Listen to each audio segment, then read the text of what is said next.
The Prince by Niccolò Machiavelli. Dedication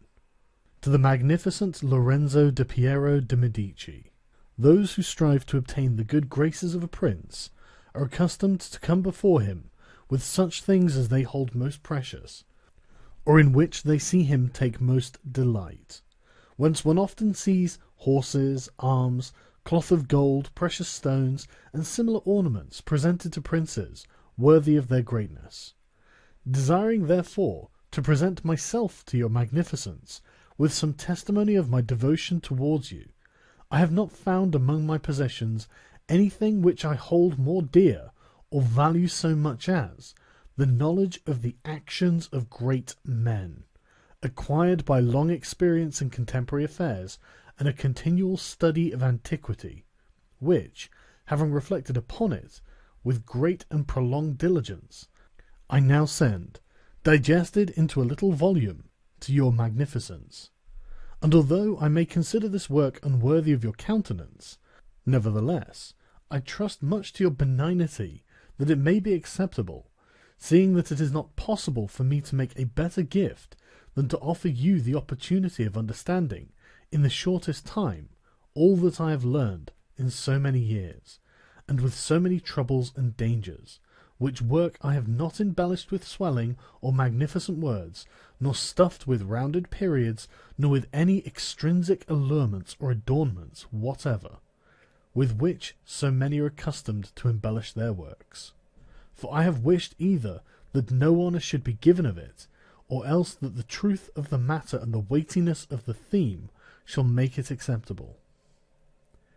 Nor do I hold with those who regard it as a presumption if a man of low and humble condition dare to discuss and settle the concerns of princes, because, just as those who draw landscapes place themselves below in the plain to contemplate the nature of the mountains and of lofty places, and in order to contemplate the plains, place themselves upon high mountains, even so to understand the nature of the people it needs to be a prince, and to understand that of princes it needs to be of the people. Take then your magnificence, this little gift in the spirit in which I send it, wherein, if it be diligently read and considered by you, you will learn my extreme desire that you should attain that greatness which fortune and your other attributes promise. And if your magnificence, from the summit of your greatness, will sometimes turn your eyes to these lower regions, you will see how unmeritedly I suffer a great and continued malignity of fortune. Chapter 1. How many kinds of principalities there are, and by what means they are acquired. All states, all powers, that have held and hold rule over men, have been and are either republics or principalities. Principalities are either hereditary, in which the family has been long established, or they are new. The new are either entirely new, as was Milan to Francesco Sforza, or they are, as it were, members annexed to the hereditary state of a prince who has acquired them, as was the kingdom of Naples to that of the King of Spain.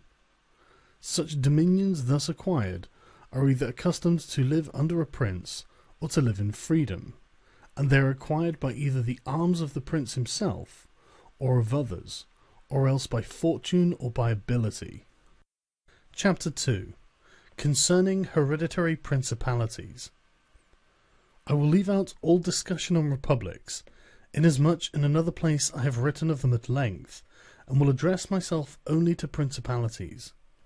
In doing so I will keep to the order indicated above, and discuss how such principalities are to be ruled and preserved. I say at once there are fewer difficulties in holding hereditary states, and those long accustomed to the family of their prince, than new ones, for it is sufficient only not to transgress the customs of his ancestors, and to deal prudently with circumstances as they arise, for a prince of average powers to maintain himself in his state, unless he be deprived of it by some extraordinary and excessive force, and if he should be so deprived of it, whenever anything sinister happens to the usurper, he will regain it. We have in Italy, for example, the Duke of Ferrara, who could not have withstood the attacks of the Venetians in 84, nor those of Pope Julius in 10, unless he had been long established in his dominions. For the hereditary prince has less cause and less necessity to offend, hence it happens that he will be more loved, and unless extraordinary vices cause him to be hated, it is reasonable to expect that his subjects will be naturally well disposed towards him, and in the antiquity and duration of his rule, the memories and motives that make for change are lost, for one change always leaves the two thing for another. Chapter 3. Concerning mixed principalities. But if the difficulties occur in a new principality, and firstly, if it be not entirely new, but is, as it were, a member of a state which, taken collectively, may be called composite, the changes arise chiefly from an inherent difficulty which there is in all new principalities. For men change their rulers willingly, hoping to better themselves, and this hope induces them to take up arms against him who rules, wherein they are deceived, because they afterwards find by experience that they have gone from bad to worse. This follows also on another natural and common necessity, which always causes a new prince to burden those who have submitted to him with his soldiery, and with infinite other hardships which he must put upon his new acquisition. In this way you will have enemies in all those whom you have injured in seizing the principality, and you are not able to keep those friends who put you there, because of your not being able to satisfy them in the way they expected, and you cannot take strong measures against them, feeling bound to them. For although one may be very strong in armed forces, yet in entering a province one has always need of the goodwill of the natives. For these reasons Louis XII, King of France, quickly occupied Milan,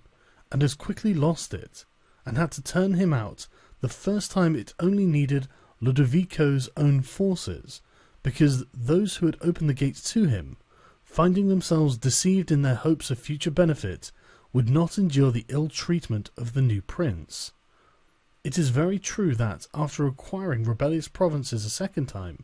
they are not so lightly lost afterwards, because the prince, with little reluctance, takes the opportunity of rebellion to punish the delinquents, to clear out the suspects, and to strengthen himself in the weakest places. Thus, to cause France to lose Milan, for the first time it was enough for Duke Ludovico to raise the insurrections on the borders, but to cause him to lose it a second time, it was necessary to bring the whole world against him, and that his army should be defeated and driven out of Italy, which followed from the causes above mentioned. Nevertheless, Milan was taken from France both the first and second time. The general reasons for the first have been discussed. It remains to name those for the second, and see what resources he had, and what anyone in his situation would have had for maintaining himself more securely in his acquisition than did the King of France. Now I say that those dominions which, when acquired, are added to an ancient state by him who acquires them, are either of the same country and language, or they are not. When they are, it is easier to hold them, especially when they have not been accustomed to self-government, and to hold them securely is enough to have destroyed the family of the prince who was ruling them, because the two peoples, preserving in other things the old conditions, and not being unlike in customs, will live quietly together, as one has seen in Brittany, Burgundy, Gascony, and Normandy,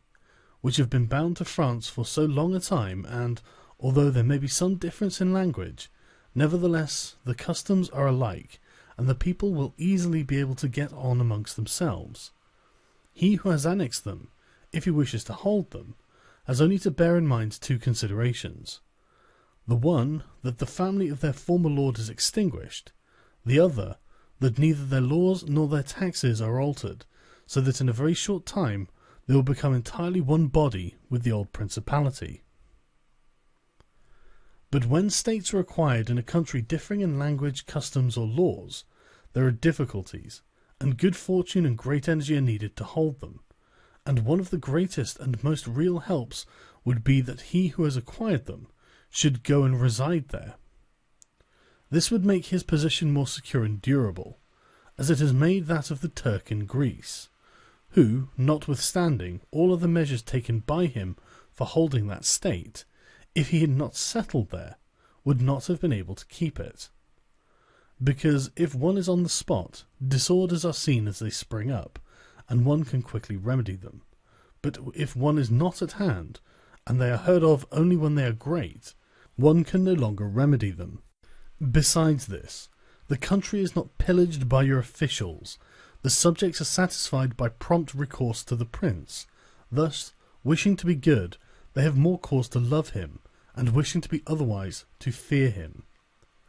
He who would attack that state from the outside must have the utmost caution. As long as the prince reside there, it can only be wrested from him with the greatest difficulty.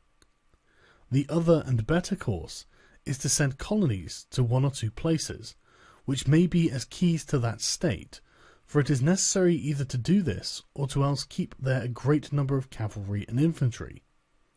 A prince does not spend much on colonies, for with little or no expense he can send them out and keep them there, and he offends a minority only of the citizens from whom he takes lands and houses to give them to the new inhabitants, and those whom he offends, remaining poor and scattered, are never able to injure him, whilst the rest, being uninjured, are easily kept quiet, and at the same time are anxious not to err, for fear should it happen to them as it has to those who have been despoiled. In conclusion, I say that these colonies are not costly, they are more faithful, they injure less, and the injured, as has been said, being poor and scattered, cannot hurt. Upon this, one has to remark that men ought to be either well treated or crushed, because they avenge themselves of lighter injuries. Of more serious ones, they cannot. Therefore the injury that is done to a man ought to be of such a kind that one does not stand in fear of revenge. But in maintaining armed men there in place of colonies, one spends much more, having to consume on the garrison all the income from the state, so that the acquisition turns into a loss, and many more are exasperated, because the whole state is injured. Through the shifting of the garrison up and down, all become acquainted with hardship, and all become hostile, and they are enemies who, whilst beaten on their own ground, are able yet to do hurt. For every reason, therefore, such guards are as useless as a colony is useful. Again, the prince who holds a country differing in the above respects ought to make himself the head and defender of his less powerful neighbours, and to weaken the more powerful amongst them, taking care that no foreigner as powerful as himself shall, by any accident, get a footing there, for it will always happen that such a one will be introduced by those who are discontented, either through excessive ambition or through fear, as one has seen already. The Romans were brought to Greece by the Aetolians, and in every other country where they obtained a footing, they were brought in by the inhabitants. And the usual course of affairs is that, as soon as a powerful foreigner enters a country, all the subject states are drawn to him, moved by the hatred which they feel against the ruling power. So in that respect, to those subject states he has not to take any trouble to gain them over to himself, for the whole of them quickly rally to the state which he has acquired there. He has only to take care that they do not get hold of too much power and too much authority, and then with his own forces and with their goodwill he can easily keep down the more powerful of them, as to remain entirely master in the country, and he who does not properly manage this business will soon lose what he has acquired, and whilst he does it, he will have endless difficulties and troubles. The Romans, in the countries which they annexed, observed closely these measures. They sent colonies and maintained friendly relations with the minor powers, without increasing their strength. They kept down the greater, and did not allow any strong foreign powers to gain authority. Greece appears to me sufficient for an example. The Achaeans and the Aetolians were kept friendly by them, but the kingdom of Macedonia was humbled. Antiochus was driven out, yet the merits of the Achaeans and the Aetolians never secured for them permission to increase their power, nor did the persuasions of Philip ever induce the Romans to be his friends without first humbling him, nor did the influence of Antiochus make them agree that he should retain any lordship over the country, because the Romans did in these instances what all prudent princes ought to do, who have to regard not only present troubles, but also future ones, for which they must prepare with every energy, because, when foreseen, it is easy to remedy them, but if you wait until they approach, the medicine is no longer in time, because the malady has become incurable.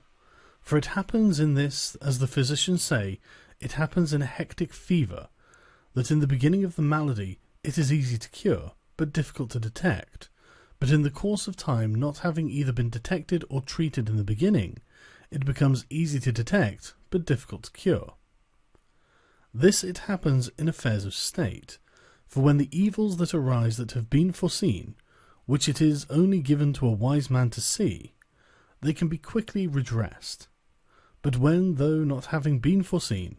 they have been permitted to grow in a way that everyone can see them, there is no longer a remedy. Therefore the Romans, foreseeing troubles, dealt with them at once,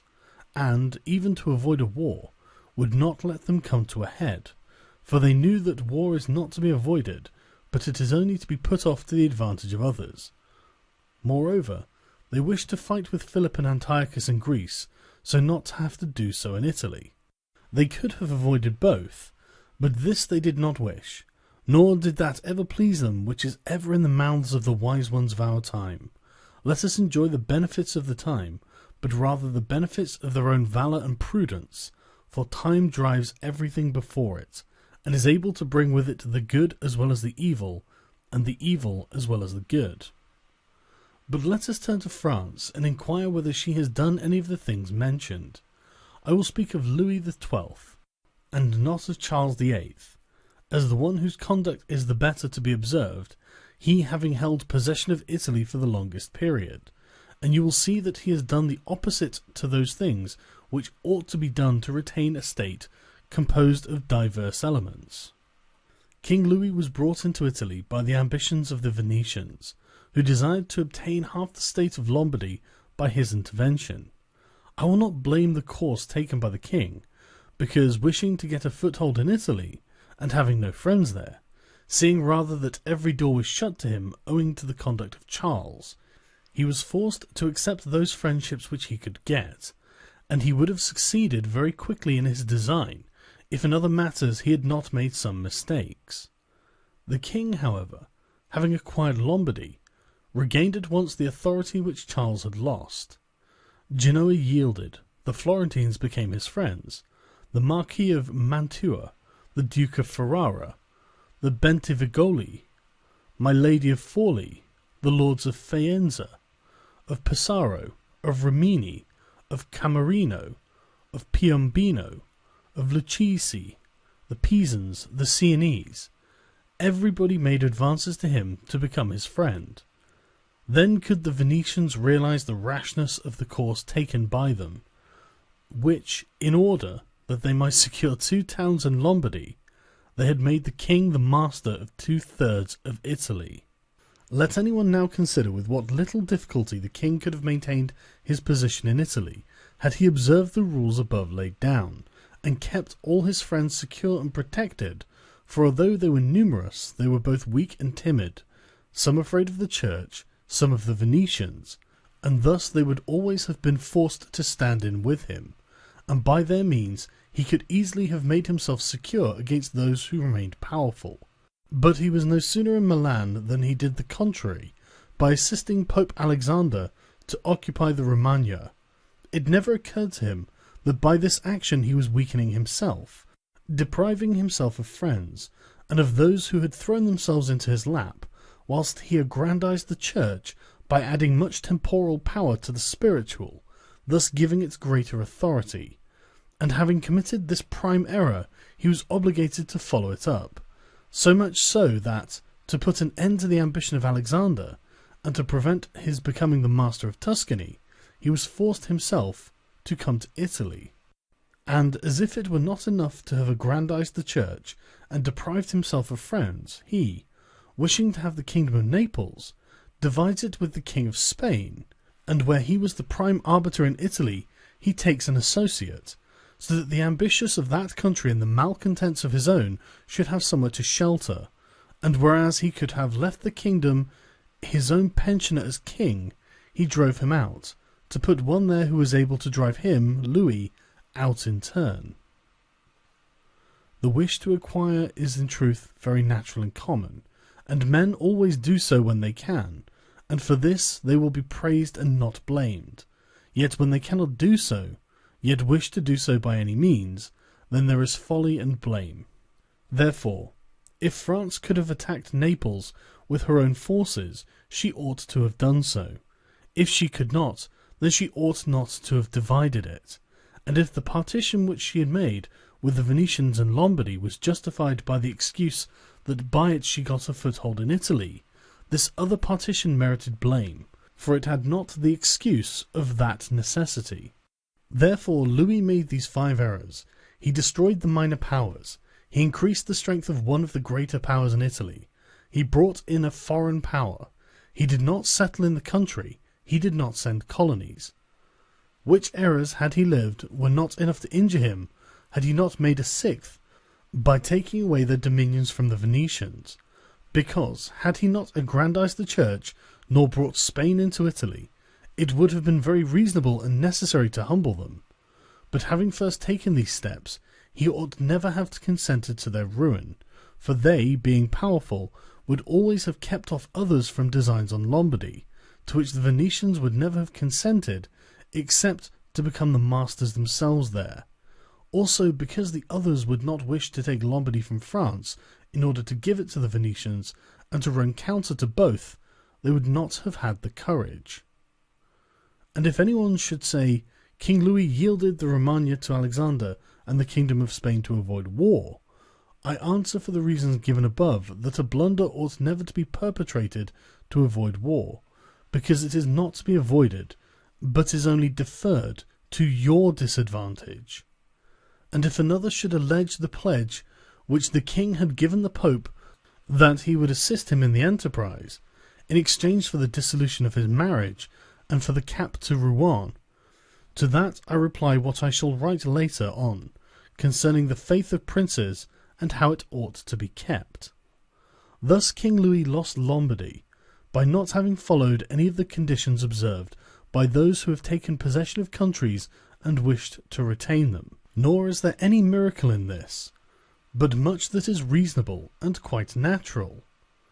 And on these matters I spoke at Nantes with Rouen, and when Valentino, as Cesare Borgia, the son of the Pope Alexander, was usually called, occupied the Romagna, and on Cardinal Rouen, observing to me that the Italians did not understand war, I replied to him that the French did not understand statecraft, meaning that otherwise they would not have allowed the Church to reach such greatness. And in fact it had been seen that the greatness of the Church and of Spain in Italy had been caused by France, and her ruin may be attributed to them. From this a general rule is drawn, which never or rarely fails, that he who is the cause of another becoming powerful is ruined, because that predominancy has been brought about either by astuteness or else by force, and both are distrusted by him who has been raised to power. Chapter 4. Why the kingdom of Darius, conquered by Alexander, did not rebel against the successors of Alexander at his death. Considering the difficulties which men have to hold on to a newly acquired state, one might wonder how, seeing that Alexander the Great became master of Asia in a few years, and died whilst it was scarcely settled, whence it might appear reasonable that the whole empire would have rebelled, nevertheless his successors maintained themselves, and had to meet no other difficulty than which arose amongst themselves, from their own ambitions. I answer that the principalities of which one has record are found to be governed in 2 ways, either by a prince with a body of servants who assist him to govern the kingdom as ministers by his favour and permission, or by a prince and barons, who hold that dignity by antiquity of blood, and not by the grace of the prince. Such barons have states in their own subjects, who recognize them as lords and hold them in natural affection. Those states that are governed by a prince and his servants hold their prince in more consideration, because in all the country there is no one who is recognized as superior to him, and yet if they yield obedience to another, they do it as to a minister and an official, and they do not bear him any particular affection. Examples of these two governments in our time are the Turk and the King of France. The entire monarchy of the Turk is governed by one lord, but the others are his servants, and dividing his kingdom into sanjaks, he sends there different administrators, and shifts and changes them as he chooses. But the King of France is placed in the midst of an ancient body of lords, acknowledged by their own subjects and beloved by them. They have their own prerogatives, nor can the king take these away except at his peril. Therefore, he who considers both of these states will recognize great difficulties in seizing the state of the Turk, but once it is conquered, great ease in holding it. The cause of the difficulties in seizing the kingdom of the Turk are that the usurper cannot be called in by the princes of the kingdom, nor can he hope to be assisted in his designs by the revolt of those whom the Lord has around him. This arises from the reasons given above, for his ministers, all being slaves and bondsmen, can only be corrupted with great difficulty, and one can expect little advantage from them once they have been corrupted, as they cannot carry the people with them, for the reasons assigned. Hence, he who attacks the Turks must bear in mind that he will find him united, and will not have to rely more on his own strength than on the revolt of others. But if the Turk has been conquered, and routed in the field in such a way that he cannot replace his armies, there is nothing to fear but the family of the prince, and this being exterminated, there remains no one to fear, the others having no credit with the people, and as the conqueror did not rely on them before his victory, so he ought not to fear them after it. The contrary happens in kingdoms governed like that of France, because one can easily enter there by gaining over some baron of the kingdom, for one always finds malcontents and such as desire a change. Such men, for the reasons given, can open up the way into the state and render the victory easy. But if you wish to hold it afterwards, you meet with infinite difficulties, both from those who have assisted you and from those you have crushed.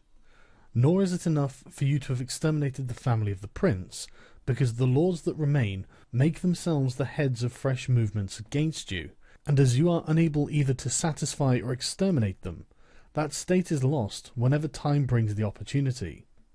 Now if you will consider what is the nature of the government of Darius, you will find it similar to the kingdom of the Turk, and therefore it was only necessary for Alexander first to overthrow him in the field, and then to take the country from him, after which victory, Darius being killed, the state remained secure to Alexander for the above reasons, and if his successors had been united, they would have enjoyed it securely and at their ease, for there were no tumults raised in the kingdom except those they provoked themselves. But it is impossible to hold with such tranquillity states constituted like that of France.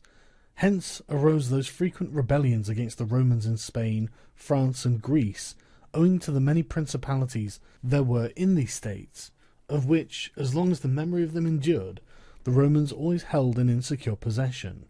But with the power and long continuance of the empire, the memory of them passed away, and the Romans then became the secure possessors.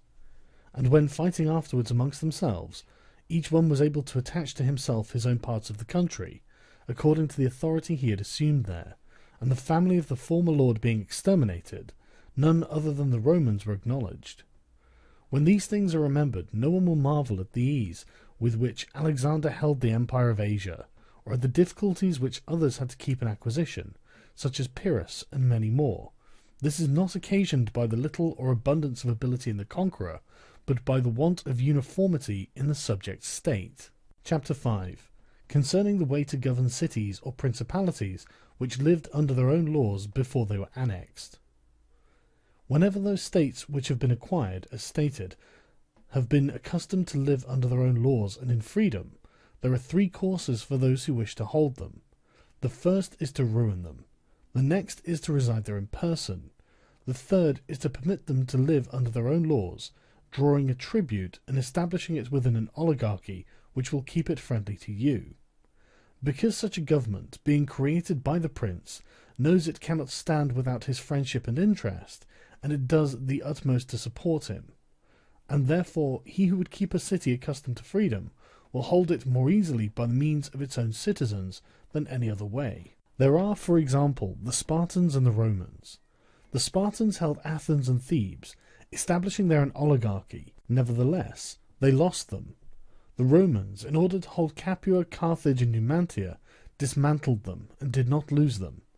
They wished to hold Greece as the Spartans held it, making it free and permitting its laws, and did not succeed. So to hold it, they were compelled to dismantle many cities in the country. For in truth there is no safe way to retain them otherwise by ruining them. And he who becomes master of a city accustomed to freedom and does not destroy it, may expect to be destroyed by it. For in rebellion it has always the watchword of liberty, and its ancient privileges as a rallying point, which neither time nor benefits will ever cause it to forget. And whatever you may do or provide against, they never forget that name or their privileges unless they are disunited or dispersed. But at every chance they immediately rally to them, as Pisa after the 100 years as she had been held in bondage by the Florentines. But when cities or countries are accustomed to live under a prince, and his family is exterminated, they, being on the one hand accustomed to obey, and on the other not having the old prince, cannot agree in making one from amongst themselves, and they do not know how to govern themselves.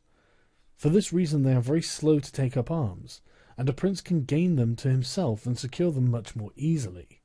But in republics there is more vitality, greater hatred, and more desire for vengeance, which will never permit them to allow the memory of their former liberty to rest, so that the safest way is to destroy them or to reside there. Chapter 6. Concerning new principalities which are acquired by one's own arms and ability. Let no one be surprised if, in speaking of entirely new principalities, as I shall do, I adduce the highest examples of both prince and of state, because men, walking almost always in paths beaten by others, and following by imitation of their deeds, are yet unable to keep entirely to the ways of others, or attain to the power of those they imitate.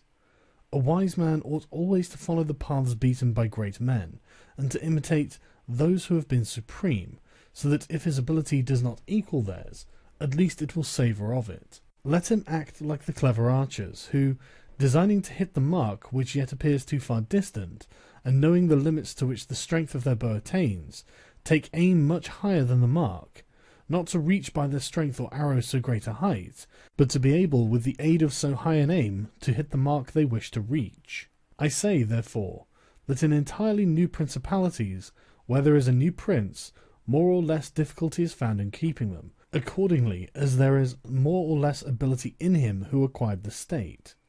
Now, as the fact of becoming a prince from a private station presupposes either ability or fortune, it is clear that one or other of these things will mitigate in some degree many difficulties.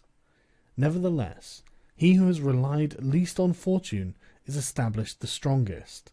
Further, it facilitates matters when the prince, having no other state, is compelled to reside there in person. But to come to those who, by their own ability and not through fortune, have risen to be princes, I say that Moses, Cyrus, Romulus, Theseus, and such like are the most excellent examples. And although one may not discuss Moses, he having been a mere executor of the will of God, yet he ought to be admired, if only for that favour which made him worthy to speak with God. But in considering Cyrus and the others, who have acquired or founded kingdoms, all will be found admirable, and if their particular deeds and conduct shall be considered,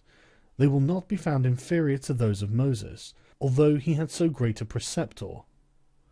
And in examining their actions and lives, one cannot see that they owed anything to fortune beyond opportunity, which brought them the material to mould into the form which seemed best to them.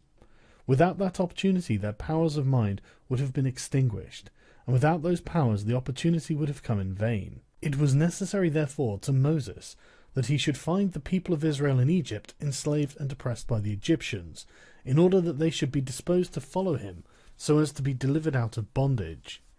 It was necessary that Romulus should not remain in Alba, and that he should be abandoned at his birth, in order that he should become the king of Rome and founder of the fatherland. It was necessary that Cyrus should find the Persians discontented with the government of the Medes, and the Medes soft and effeminate through their long peace. Theseus could not have shown his ability had he not found the Athenians dispersed. These opportunities, therefore, made those men fortunate, and their high ability enabled them to recognize the opportunity whereby their country was ennobled and made famous. Those who by valorous ways become princes, like these men, acquire a principality with difficulty, but they keep it with ease. These difficulties they have in acquiring it rise in part from the new rules and methods which they are forced to introduce to establish their government and its security. And it ought to be remembered that there is nothing more difficult to take in hand, more perilous to conduct, or more uncertain in its success than to take the lead in the introduction of a new order of things, because the innovator has for enemies all those who have done well under the old conditions, and lukewarm defenders in those who may do well under the new. This coolness arises partly from the fear of the opponents, who have the laws on their side, and partly from the incredulity of men, who do not readily believe in new things until they have long experience of them. Thus it happens that whenever those who are hostile have the opportunity to attack, they do it like partisans, whilst the others defend lukewarmly, in such wise that the prince is endangered along with them. It is necessary, therefore, if we desire to discuss the matter thoroughly, to inquire whether these innovators can rely on themselves or have to depend on others. That is to say, whether to consummate their enterprise, have they to use prayers or can they use force? In the first instance, they always succeed badly, and never compass anything. But when they can rely on themselves and use force, then they are rarely endangered. Hence it is that all armed prophets have conquered, and the unarmed ones have been destroyed. Besides the reasons mentioned, the nature of the people is variable, and whilst it is easy to persuade them, it is difficult to fix them in that persuasion. And thus it is necessary to take such measures that, when they believe no longer, it may be possible to make them believe by force. If Moses, Cyrus, Theseus, and Romulus had been unarmed, they could not have enforced their constitutions for so long, as happened in our time to Fra Girolamo Savonarola, who was ruined with his new order of things immediately the multitude believed in him no longer, and he had no means of keeping steadfast those who believed or of making the unbelievers to believe. Therefore, such as these have great difficulties in consummating their enterprise, for all their dangers are yet in the ascent, yet with ability they will overcome them. But when these are overcome, and those who envied them their success are exterminated, they will begin to be respected, and they will continue afterwards powerful, secure, honoured, and happy. To these great examples I wish to add a lesser one. It still bears some resemblance to them, and I wish it to suffice me for all of a like kind. It is Hiero the Syracusan. This man rose from a private station to be the Prince of Syracuse, nor did he, either, owe anything to fortune but to opportunity, for the Syracusans, being oppressed, chose him for their captain. Afterwards he was rewarded by being made their prince. He was of so great ability, even as a private citizen, that one who writes of him says he wanted nothing but a kingdom to be a king. This man abolished the old soldiery, organized the new, gave up old alliances and made new ones, and as he had his own soldiers and allies, on such foundations he was able to build any edifice. Thus, while he had endured much trouble in acquiring, he had but little in keeping. Chapter 7. Concerning new principalities which are acquired by either the arms of others or by good fortune. Those who solely by good fortune become princes from being private citizens have little trouble in rising, but much trouble in keeping atop. They have not any difficulties on the way up, because they fly, but they have many when they reach the summit. Such are those whom some state is either given for money or by the favour of him who bestows it, as happened to many in Greece, in the cities of Ionia and of the Hellespont, where the princes were made by Darius, in order that they might hold the cities both for his security and his glory, as also were those emperors who, by the corruption of the soldiers, from being citizens came to empire. Such stand simply elevated upon the goodwill and fortune of him who has elevated them, two most inconstant and unstable things. Neither have they the knowledge requisite for the position, because unless they are men of great worth and ability, it is not reasonable to expect that they should know how to command, having always lived in private condition. Besides, they cannot hold it, because they have not the forces which they can keep friendly and faithful. States that rise unexpectedly then, like all other things in nature, which are born and grow rapidly, cannot leave their foundations and correspondences fixed in such a way that the first storm will not overthrow them, unless, as is said, those who unexpectedly become princes are men of so much ability that they know they have to be prepared at once to hold that which fortune has thrown into their laps, and that those foundations which others have laid before they became princes, they must lay afterwards. Concerning these two methods of rising to be a prince by ability or fortune, I wish to adduce two examples within our own recollection, and these are Francesco Sforza and Cesare Borgia. Francesco, by proper means and with great ability, from being a private person, rose to be Duke of Milan, and that which he had acquired with 1,000 anxieties, he kept with little trouble. On the other hand, Cesare Borgia, called by the people the Duke Valentino,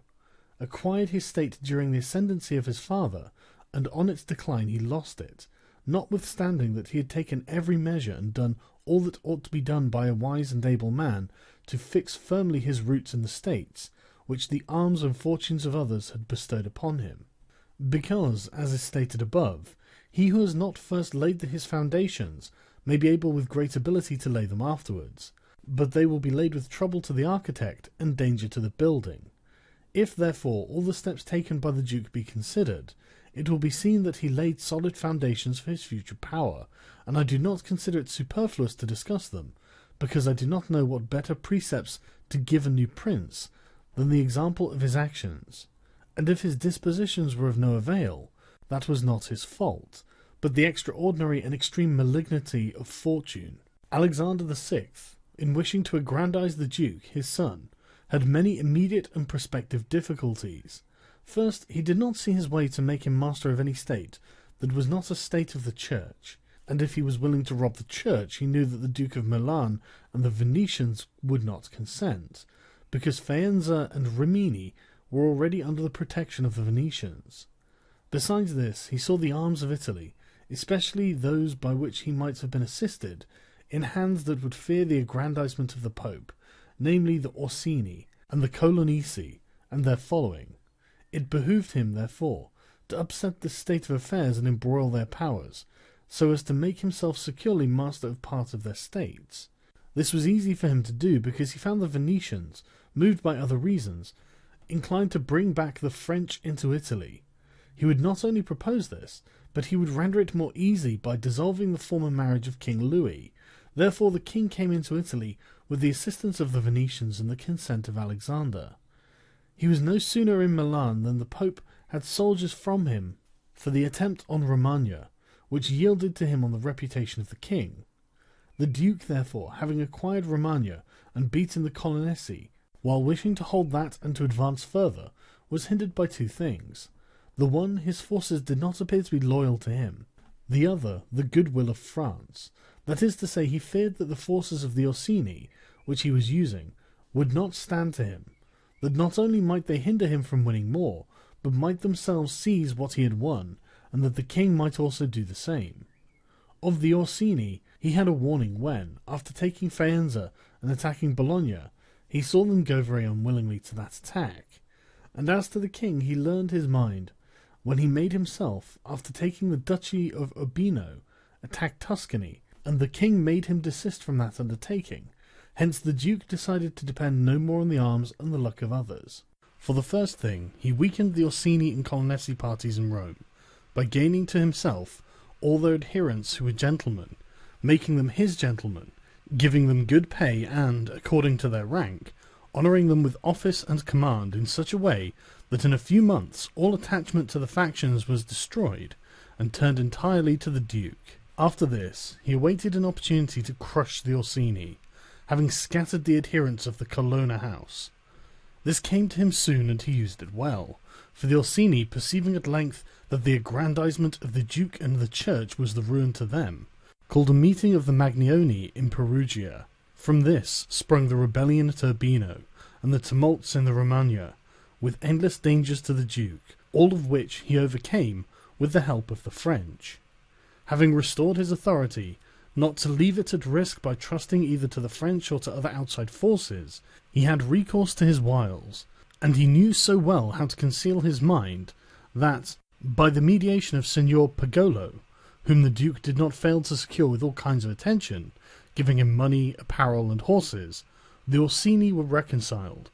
so that their simplicity brought them into his power at Sinigalia. Having exterminated the leaders and turned their partisans into his friends, the Duke laid sufficiently good foundations to his power, having all the Romagna and the Duchy of Urbino, and all the people now beginning to appreciate their prosperity, he gained them all over to himself.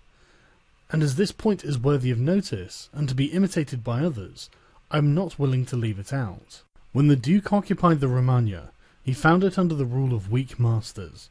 who rather plundered their subjects than ruled them, who gave them more cause for disunion than for union, so that the country was full of robbery, quarrels, and every kind of violence, and so, wishing to bring back peace and obedience to authority, he considered it necessary to give it a good governor, whereupon he promoted Messer Ramiro de Orco, a swift and cruel man, to whom he gave the fullest power. This man in a short time restored peace and unity with the greatest success. Afterwards the Duke considered that it was not advisable to confer such excessive authority, for he had no doubt but that he would become odious. So he set up a court of judgment in the country, under a most excellent president, wherein all cities had their advocates. And because he knew that the past severity had caused some hatred against himself, so to clear himself in the minds of the people, and to gain them entirely to himself, he desired to show that, if any cruelty had been practised, it had not originated with him, but with the natural enemies of the minister. Under this pretence, he took Ramiro, and one morning caused him to be executed, and left on the piazza at Cesena, with the block and the bloody knife at his side. The barbarity of this spectacle caused the people to be at once satisfied and dismayed. But let us return whence we started. I say that the Duke, finding himself now sufficiently powerful, and partly secured from immediate dangers by having armed himself in his own way, and having in a great measure crushed those forces in his vicinity that could injure him if he wished to proceed with his conquest, had next to consider France, for he knew that the king, who was too late aware of his mistake, would not support him. And from this time he began to seek new alliances, and to temporize with France in the expedition which she was making towards the kingdom of Naples against the Spaniards, who were besieging Gaeta. It was his intention to secure himself against them, and this he would quickly have accomplished had Alexander lived. Such was his line of action as to present affairs, but as to the future he had to fear, in the first place, that a new successor to the church might not be friendly to him, and might seek to take from him that which Alexander had given him, so he decided to act in 4 ways. Firstly, by exterminating the families of those lords whom he had despoiled, as to take away that pretext from the Pope. Secondly, by winning to himself all the gentlemen of Rome, so as to be able to curb the Pope with their aid, as has been observed. Thirdly, by converting the college more to himself. Fourthly, by acquiring so much power before the Pope should die, that he could, by his own measures, resist the first shock. Of these 4 things at the death of Alexander, he had accomplished 3, for he had killed as many of the dispossessed lords as he could lay his hands on, and few had escaped. He had won over the Roman gentlemen, and he had the most numerous party in the college. And as to any fresh acquisition, he intended to become master of Tuscany, for he already possessed Perugia and Piombino, and Pisa was under his protection. And, as he had no longer to study France, for the French were already driven out of the kingdom of Naples by the Spaniards, and in this way both were compelled to buy his good will, he pounced down upon Pisa. After this, Lucca and Siena yielded at once, partly through hatred and partly through fear of the Florentines. And the Florentines would have had no remedy had he continued to prosper, as he was prospering the year that Alexander died, for he had acquired so much power and reputation that he would have stood by himself, and no longer have depended on the luck and the forces of others, but solely on his own power and ability. But Alexander died 5 years after he had first drawn the sword. He left the Duke with the state of Romagna alone consolidated, with the rest in the air, between 2 most powerful hostile armies, and sick unto death. Yet there were in the Duke such boldness and ability, and he knew so well how men are to be won or lost, and so firm the foundations which in so short a time he had laid, that if he had not had those armies on his back, or if he had been in good health, he would have overcome all difficulties. As it is seen that his foundations were good, for the Romagna waited for him for more than a month, in Rome, though but half alive, he remained secure, whilst in the Baglioni, the Vitelli, and the Orsini might come to Rome, they could not effect anything against him. If he could not have made Pope him whom he had wished, at least the one whom he did not wish would not have been elected. But if he had been in sound health at the death of Alexander, everything would have been different to him. On the day that Julius II was elected, he told me that he had thought of everything that might occur at the death of his father, and had provided a remedy for all, except that he had never anticipated that, when the death did happen, he himself would be on the point to die. When all the actions of the Duke are recalled, I do not know how to blame him, but rather it appears to be, as I have said, that I ought to offer him for imitation to all those who, by the fortune or arms of others, are raised to government, because he, having a lofty spirit and far-reaching aims, could not have regulated his conduct otherwise, and only the shortness of life of Alexander and his own sickness frustrated his designs. Therefore he who considers it necessary to secure himself in his new principality, to win friends, to overcome either by force or fraud, to make himself beloved and feared by the people, to be followed and revered by the soldiers, to exterminate those who have power or reason to hurt him, to change the old order of things for new, to be severe and gracious, magnanimous and liberal, to destroy a disloyal soldiery and to create new, to maintain friendship with kings and princes in such a way that they must help him with zeal and defend him with caution, cannot find a more lively example than the actions of this man. Only can he be blamed for the election of Julius II, in whom he made a bad choice, because, as it said, not being able to elect a pope to his own mind, he could have hindered any other from being elected pope, and he ought never to have consented to the election of any cardinal whom he had injured or who had cause to fear him, if they became pontiffs. For men injure either from fear or hatred. Those whom he had injured, amongst others, were San Pietro ad Vincula, Colonna, San Giorgio, and Ascanio. The rest, in becoming pope, had to fear him. Rouen and the Spaniards accepted, the latter from their relationship and obligations, the former from his influence, the kingdom of France having relations with him. Therefore, above everything, the Duke ought to have created a Spaniard pope, and failing him, he ought to have consented to Rouen, and not to San Pietro ad Vincula. He who believes that new benefits will cause great personages to forget old injuries is deceived. Therefore the Duke erred in his choice, and it was the cause of his ultimate ruin. Chapter 8. Concerning those who have obtained a principality by wickedness. Although a prince may rise from a private station in two ways, neither of which can be entirely attributed to fortune or genius, yet it is manifest to me that I must not be silent on them, although one could be more copiously treated when I discuss republics. These methods are when, either by some wicked or nefarious ways, one ascends to the principality, or when, by the favour of his fellow citizens, a private person becomes the prince of his country. And speaking of the first method, it will be illustrated by two examples, one ancient, the other modern, and without entering further into the subject, I consider these two examples will suffice for those who may be compelled to follow them. Agathocles the Sicilian became king of Syracuse, not only from a private, but from a low and abject position. This man, the son of a potter, through all the changes in his fortunes, always led an infamous life.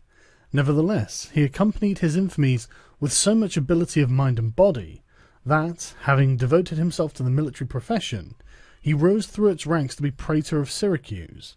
Being established in that position, and having deliberately resolved himself to make himself prince and to seize by violence, without obligation to others, that which had been conceded to him by assent, he came to an understanding for this purpose with Hamilcar the Carthaginian, who with his army was fighting in Sicily. One morning he assembled the people and the Senate of Syracuse, as if he had to discuss with them things relating to the Republic, and at the given signal, The soldiers killed all the senators and the richest of the people. These dead, he seized and held the princedom of that city without any civil commotion. And although he was twice routed by the Carthaginians, and ultimately besieged, yet not only was he able to defend his city, but leaving part of his men for its defence, with the others he attacked Africa, and in a short time raised the siege of Syracuse. The Carthaginians, reduced to extreme necessity, were compelled to come to terms with Agathocles, and leave Sicily to him, and had to be content with the possession of Africa. Therefore, he who considers the actions and genius of this man will see nothing or little which can be attributed to fortune, inasmuch as he attained preeminence, as is shown above, not by the favour of any one, but step by step in the military profession, which steps were gained with 1,000 troubles and perils, and were afterwards boldly held by him with many hazardous dangers. Yet it cannot be called talent to slay fellow citizens, and to deceive friends, to be without faith, without mercy, without religion. Such methods may gain empire, but not glory. Still, if the courage of Agathocles in entering into and extricating himself from dangers be considered, together with his greatness of mind in enduring and overcoming hardships, it cannot be seen why he should be esteemed less than the most notable captain. Nevertheless, his barbarous cruelty and inhumanity, with infinite wickedness, do not permit him to be celebrated among the most excellent men. What he achieved cannot be attributed either to fortune or genius. In our times, during the rule of Alexander VI,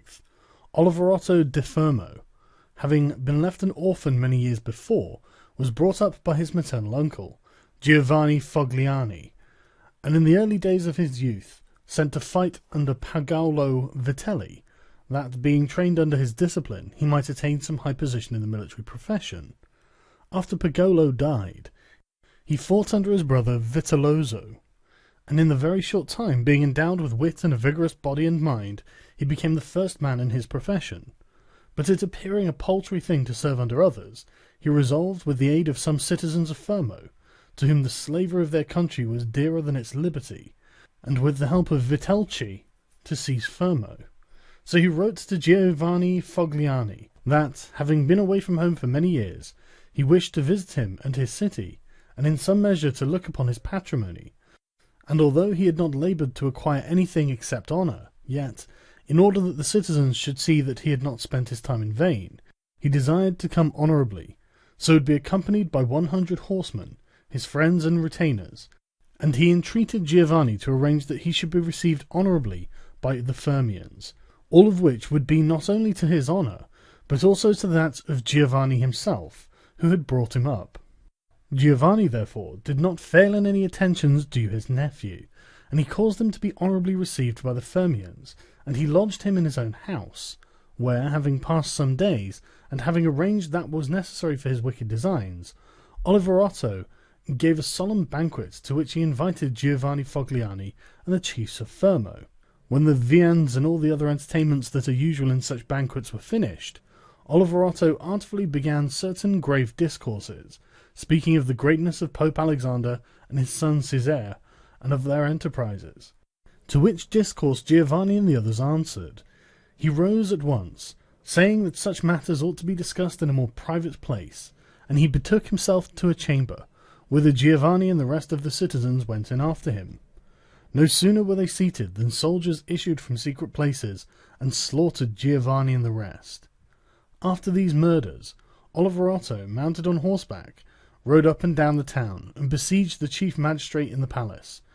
so that in fear the people were forced to obey him, and to form a government, of which he made himself the prince. He killed all the malcontents who were able to injure him, and strengthened himself with new civil and military ordinances, in such a way that, in the year during which he held the principality, not only was he secure in the city of Fermo, but he had become formidable to all of his neighbours, and his destruction would have been as difficult as that of Agathocles, if he had not allowed himself to be overreached by Caesar Borgia, who took him with the Orsini and the Vitelli at Signigalia,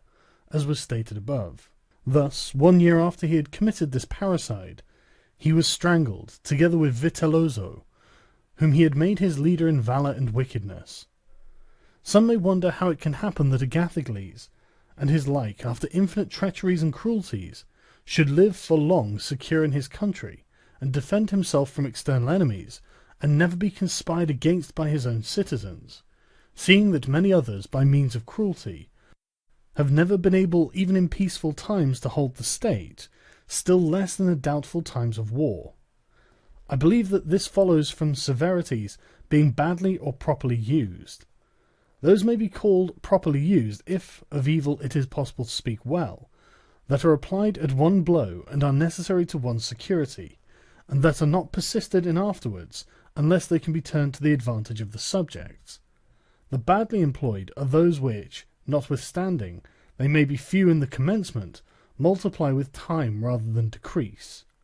Those who practice the first system are able, by the aid of God or man, to mitigate in some degree their rule, as Agathocles did. It is impossible for those who follow the other to maintain themselves. Hence it is to be remarked that, in seizing a state, the usurper ought to examine closely into all those injuries which it is necessary for him to inflict, and to do them all at one stroke, so as not to have to repeat them daily, and thus by not unsettling men he will be able to reassure them, and win them to himself by benefits.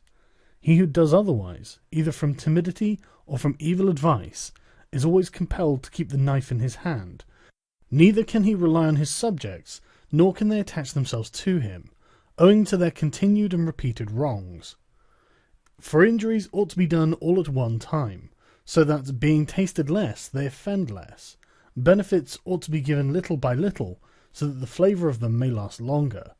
And above all things, a prince ought to live amongst his people in such a way that no unexpected circumstances, whether for good or evil, shall make him change, because if the necessity for this comes in troubled times, you are too late for harsh measures, and mild ones will not help you, for they will be considered as forced from you, and no one will be under any obligation to you for them. Chapter 9. Concerning a civil principality. But coming to the other point, where a leading citizen becomes the prince of his country, not by wickedness or any intolerable violence, but by the favour of his fellow citizens, this may be called a civil principality, nor is it genius or fortune altogether necessary to attain it, but rather a happy shrewdness. I say then that a principality is obtained either by the favour of the people or by the favour of the nobles, because in all cities these two distinct parties are found, and from this it arises that the people do not wish to be ruled nor oppressed by the nobles, and the nobles wish to rule and oppress the people. And from these two opposite desires there arises in cities one of three results: either a principality, self-government, or anarchy. A principality is either created by the people or by the nobles, accordingly as one or the other of them has the opportunity.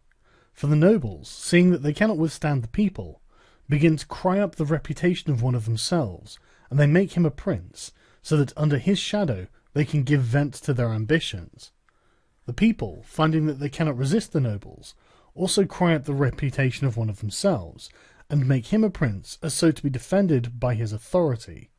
He who obtains sovereignty by the assistance of the nobles maintains himself with more difficulty than he who comes to it by the aid of the people, because the former finds himself with many around him who consider themselves his equals, and because of this he can neither rule nor manage them to his liking. But he who reaches sovereignty by popular favour finds himself alone, and has none around him, or few, who are not prepared to obey him. Besides this, one cannot by fair dealing, and without injury to others, satisfy the nobles, but you can satisfy the people, for their object is more righteous than that of the nobles, the latter wishing to oppress, while the former only desire not to be oppressed. It is to be added also that a prince can never secure himself against a hostile people, because of their being too many, whilst from the nobles he can secure himself, as they are few in number. The worst that a prince may expect from a hostile people is to be abandoned by them, but from hostile nobles he has not only to fear abandonment, but also that they will rise against him, for they, being in these affairs more far-seeing and astute, always come forward in time to save themselves, and to obtain favours from him whom they expect to prevail. Further, the prince is compelled to live always with the same people, but he can do well without the same nobles, being able to make and unmake them daily, and to give or take away authority when it pleases him. Therefore, to make this point clearer, I say that the nobles ought to be looked at in mainly two ways. That is to say, they either shape their course in such a way as binds them entirely to your fortune, or they do not. Those who so bind themselves and are not rapacious ought to be honoured and loved. Those who do not bind themselves may be dealt with in two ways. They may fail to do this through pusillanimity and a natural want of courage, in which case you ought to make use of them, especially those who are of good counsel, and thus whilst in prosperity you honour them, in adversity you do not have to fear them. But when for their own ambitious ends they shun binding themselves, it is a token that they are giving more thought to themselves than you, and a prince ought to guard against such, and to fear them, as if they were open enemies, because in adversity they always help to ruin him. Therefore, one who becomes a prince through the favour of the people ought to keep them friendly, and this he can easily do, seeing they only ask not to be oppressed by him. But one who, in opposition to the people, becomes a prince by the favour of the nobles, ought, above everything, to seek to win over the people to himself, and this he may do easily, if he takes them under his protection. Because men, when they receive good from him of whom they were expecting evil, are bound more closely to their benefactor. Thus the people quickly become more devoted to him than if he had been raised to the principality by their favours, and the prince can win their affections in many ways. But as these vary according to the circumstances, one cannot give fixed rules, so I omit them. But, I repeat, it is necessary for a prince to have the people friendly, otherwise he has no security in adversity. Nabis, prince of the Spartans, sustained the attack of all Greece, and of a victorious Roman army, and against them he defended his country and his government, and for the overcoming of this peril it was only necessary for him to make himself secure against a few, but this would not have been sufficient had the people been hostile. And do not let anyone impugn this statement with the trite proverb that he who builds on the people builds on the mud, for this is true when a private citizen makes a foundation there, and persuades himself that the people will free him when he is oppressed by his enemies or by the magistrates, wherein he would find himself very often deceived, as happened to the Gracchi in Rome and to Messer Giorgio Scali in Florence. But granted a prince who has established himself as above, who can command and is a man of courage, undismayed in adversity, who does not fail in other qualifications, and who, by his resolution and energy, keeps the whole people encouraged, such a one will never find himself deceived in them, and it will be shown that he has laid his foundations well. These principalities are liable to danger when they are passing from civil to the absolute order of government, for such princes either rule personally or through magistrates. In the latter case their government is weaker and more insecure, because it rests entirely on the goodwill of those citizens who are raised to the magistracy, and who, especially in troubled times, can destroy the government with great ease, either by intrigue or open defiance, and the prince has not the chance amid tumults to exercise absolute authority, because the citizens and subjects, accustomed to receive orders from the magistrates, are not of a mind to obey him, amid these confusions, and there will always be in doubtful times a scarcity of men whom he can trust. For such a prince cannot rely upon what he observes in quiet times, when citizens have need of the state, because then everyone agrees with him, they all promise, and when death is far distant, they all wish to die for him. But in troubled times, when the state is in need of its citizens, then he finds but few. And so much more is the experiment dangerous, inasmuch as it can only be tried once. Therefore a wise prince ought to adopt such a course that his citizens will always, in every sort and kind of circumstance, have need of the state and of him, and then he will always find them faithful. Chapter 10. Concerning the way in which the strength of all principalities ought to be measured. It is necessary to consider another point in examining the character of these principalities, that is, whether a prince has such power that, in case of need, he can support himself with his own resources, or whether he has always need of the assistance of others. And to make this quite clear, I say that I consider those who are able to support themselves by their own resources who can, either by abundance of men or money, raise a sufficient army to join battle against anyone who comes to attack them. And I consider those always to have need of others who cannot show themselves against the enemy in the field, but are forced to defend themselves by sheltering behind walls. The first case has been discussed, but we will speak of it again should it recur. In the second case, one can say nothing except to encourage such princes to provision and fortify their towns, and not on any account to defend the country.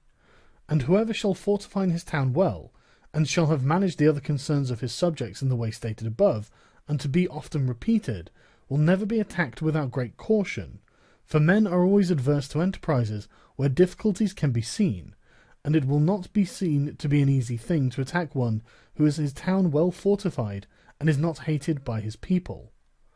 The cities of Germany are absolutely free, but they own but little country around them, and they yield obedience to the emperor when it suits them, nor do they fear this or any other power that they may have near them, because they are fortified in such a way that everyone thinks the taking of them by assault would be tedious and difficult, seeing that they have proper ditches and walls, they have sufficient artillery, and they always keep in public depots enough for 1 year's eating, drinking, and firing. And beyond this, to keep the people quiet and without loss to the state, they always have the means of giving work to the community in those labours that are the life and strength of the city, and on the pursuit of which the people are supported. They also hold military exercises in repute, and moreover have many ordinances to uphold them. Therefore a prince who has a strong city, and has not made himself odious, will not be attacked, or if anyone should attack, he will only be driven off with disgrace. Again, because the affairs of this world are so changeable, it is almost impossible to keep an army a whole year in the field without being interfered with, and whoever should reply, if the people have property outside the city and see it burnt, they will not remain patient, and the long siege and self-interest will make them forget their prince. To this I answer that a powerful and courageous prince will overcome all such difficulties by giving at one time hope to his subjects that the evil will not be for long, at another time fear of the cruelty of the enemy, then preserving himself adroitly from those subjects who seem to him to be too bold. Further, the enemy would naturally, on his arrival, at once burn and ruin the country at the time when the spirits of the people are still hot and ready for the defence, and therefore so much the less ought the prince to hesitate, because after a time, when spirits have cooled and the damage is already done, the ills are incurred, and there is no longer any remedy, and therefore they are so much more the ready to unite with the prince, he appearing to be under obligations to them now that their houses have been burnt and their possessions ruined in his defence. For it is the nature of men to be bound by the benefits they confer as much by those as they receive. Therefore, if everything is well considered, it will not be difficult for a wise prince to keep the minds of his citizens steadfast from first to last, when he does not fail to support and defend them. Chapter 11. Concerning ecclesiastical principalities. It only remains now to speak of ecclesiastical principalities, touching which all difficulties are prior to getting possession, because they are acquired either by capacity or good fortune, and they can be held without either, for they are sustained by the ancient ordinances of religion, which are so all-powerful, and of such a character that the principalities may be held no matter how their princes behave and live. These princes alone have states and do not defend them. They have subjects and do not rule them, and the states, though unguarded, are not taken from them, and the subjects, although not ruled, do not care, and they have neither the desire nor the ability to alienate themselves. Such principalities only are secure and happy, but being upheld by powers to which the human mind cannot reach, I shall speak no more of them, because, being exalted and maintained by God, it would be the act of a presumptuous and rash man to discuss them. Nevertheless, if anyone should ask of me how it comes that the Church has attained such greatness in temporal power,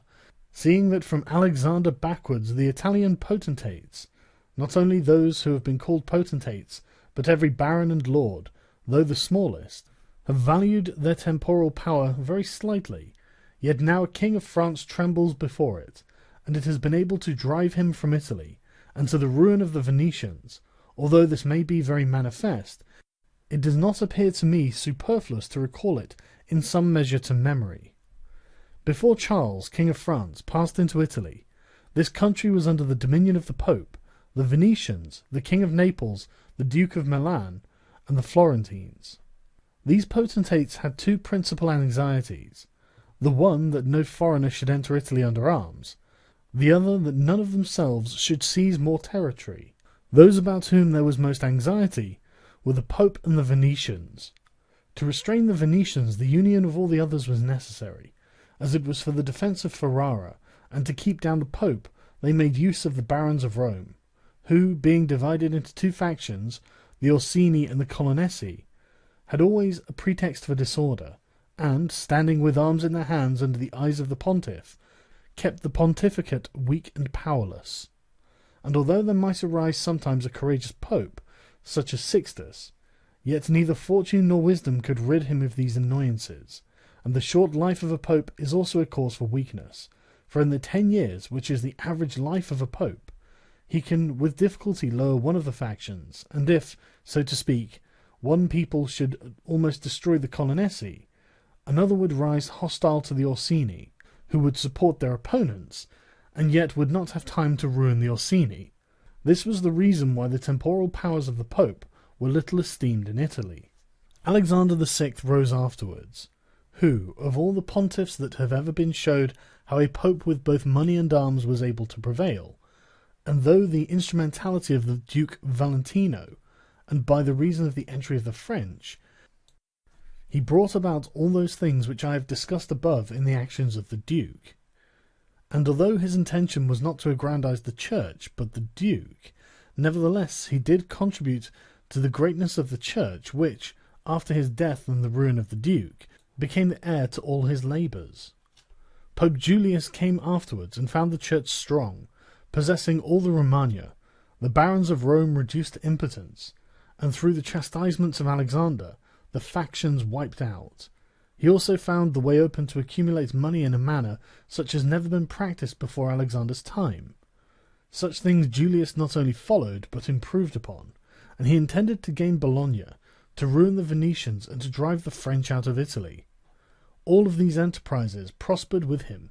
so much more to his credit, inasmuch as he did everything to strengthen the Church, and not any private person.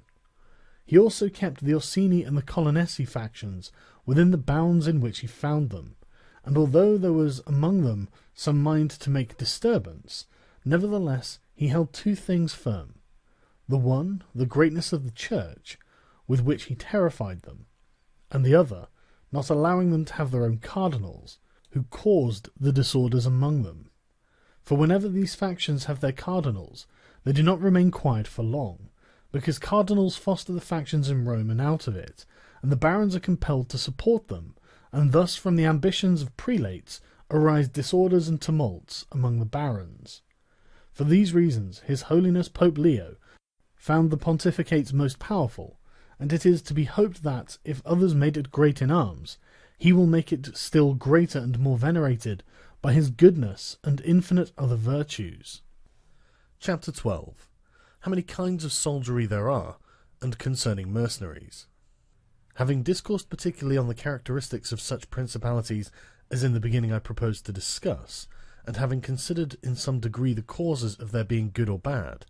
and having shown the methods by which they have sought to acquire them and to hold them, it now remains for me to discuss generally the means of offence and defence which belong to each of them.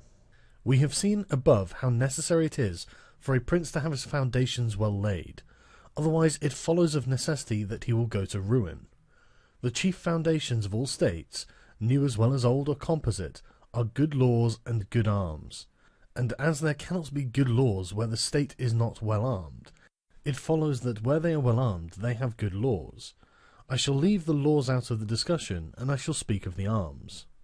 I say, therefore, that the arms with which a prince defends his state are either his own, or they are mercenaries, auxiliaries, or mixed. Mercenaries and auxiliaries are useless and dangerous, and if one holds his state based on these arms, he will stand neither firm nor safe, for they are disunited, ambitious, and without discipline, unfaithful, valiant before friends, cowardly before enemies. They have neither the fear of God nor fidelity to men, and destruction is deferred only so long as the attack is. For in peace one is robbed by them, and in war by the enemy. The fact is, They have no other attraction or reason for keeping the field than a trifle of a stipend, which is not sufficient to make them willing to die for you. They are ready enough to be your soldiers, whilst you do not make war, but if war comes, they take themselves off or run from the foe, which I should have little trouble to prove, for the ruin of Italy has been caused by nothing else than by resting all her hopes for many years on mercenaries, and although they formerly made some display and appeared valiant amongst themselves, yet when the foreigners came they showed what they were. Thus it was that Charles, King of France, was allowed to seize Italy with chalk in hand, and he who told us that our sins were the cause of it told the truth, but they were not the sins he imagined, but those of which I have related, and as they were the sins of princes, it is the princes who have also suffered the penalty. I wish to demonstrate further the infelicity of these arms. The mercenary captains are either capable men or they are not, and if they are, you cannot trust them, because they always aspire to their own greatness, either by oppressing you, who are their master, or others contrary to your intentions. But if the captain is not skilful, you are ruined in the usual way. And if it be urged that whoever is armed will act in the same way, whether mercenary or not, I reply that when arms have been resorted to, either by a prince or a republic, then the prince ought to go in person and perform the duty of a captain. The republic has to send its citizens, and when one is sent who does not turn out satisfactorily, it ought to recall him,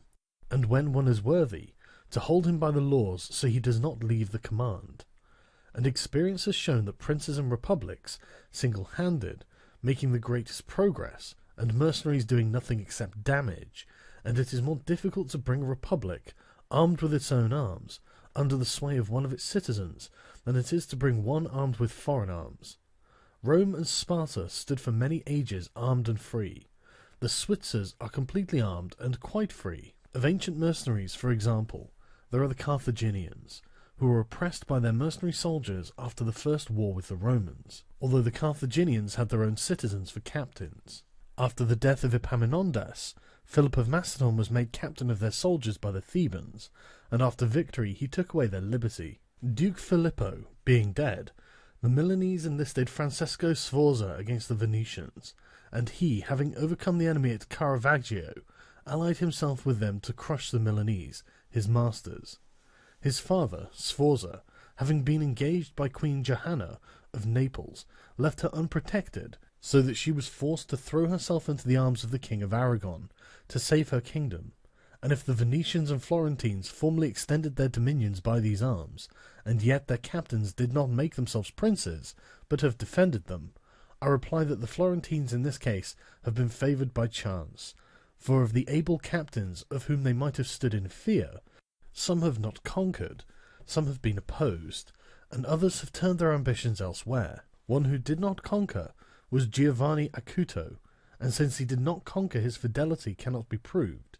But everyone will acknowledge that, had he conquered, the Florentines would have stood at his discretion. Sforza had the Bracceschi always against him, so they watched each other. Francesco turned his ambition to Lombardy, Braccio against the Church and the Kingdom of Naples. But let us come to that which happened a short while ago. The Florentines appointed as their captain Pagolo Vitelli, a most prudent man, from whom a private position had risen to the greatest renown. If this man had taken Pisa, nobody can deny that it would have been proper for the Florentines to keep in with him, for if he became the soldier of their enemies, they had no means of resisting, and if they held to him, they must obey him. The Venetians, if their achievements are considered, will be seen to have acted safely and gloriously, so long as they sent to war their own men. When armed with gentlemen and plebeians, they did valiantly. This was before they turned to enterprises on land, but when they began to fight on land, they forsook this virtue, and followed the custom of Italy. And in the beginning of their expansion on land, though not having much territory, and because of their great reputation, they had not much to fear from their captains. But when they expanded, as under Carmignuola, they had a taste of this mistake, for having found him a most valiant man, they beat the Duke of Milan under his leadership, and, on the other hand, knowing how lukewarm he was in the war, they feared they would no longer conquer under him, and for this reason they were not willing, nor were they able, to let him go, and so, not to lose again that which they had acquired, they compelled, in order to secure themselves, to murder him. They had afterwards for their captains Bartolomeo di Bergamo, Roberto da San Severino, the Count of Pitigliano, and the like, under whom they had to dread loss and not gain, as happened afterwards at Viella, where in one battle they lost that which in 800 years they had acquired with so much trouble, because from such arms conquests come but slowly, long delayed and inconsiderable, but the losses sudden and portentous. And as with these examples I have reached Italy, which has been ruled for many years by mercenaries, I wish to discuss them more seriously, in order that, having seen their rise and progress, one may be better prepared to counteract them. You must understand that the empire has recently come to be repudiated in Italy, that the Pope has acquired more temporal power, and that Italy has been divided up into more states, for the reason that many of the great cities took up arms against their nobles, who, formerly favoured by the emperor, were oppressing them, whilst the church was favouring them so as to gain authority and temporal power. In many others, their citizens became princes. From this it came to pass that Italy fell partly into the hands of the church and of republics, and the church consisting of priests and the republic of citizens unaccustomed to arms, both commenced to enlist foreigners. The first who gave renown to this soldiery was Alberigo de Conio, the Romagnan. From the school of this man sprang, among others, Braccio and Sforza, who in their time were the arbiters of Italy. After these came all the other captains who till now have directed the arms of Italy, and the end of all their valour has been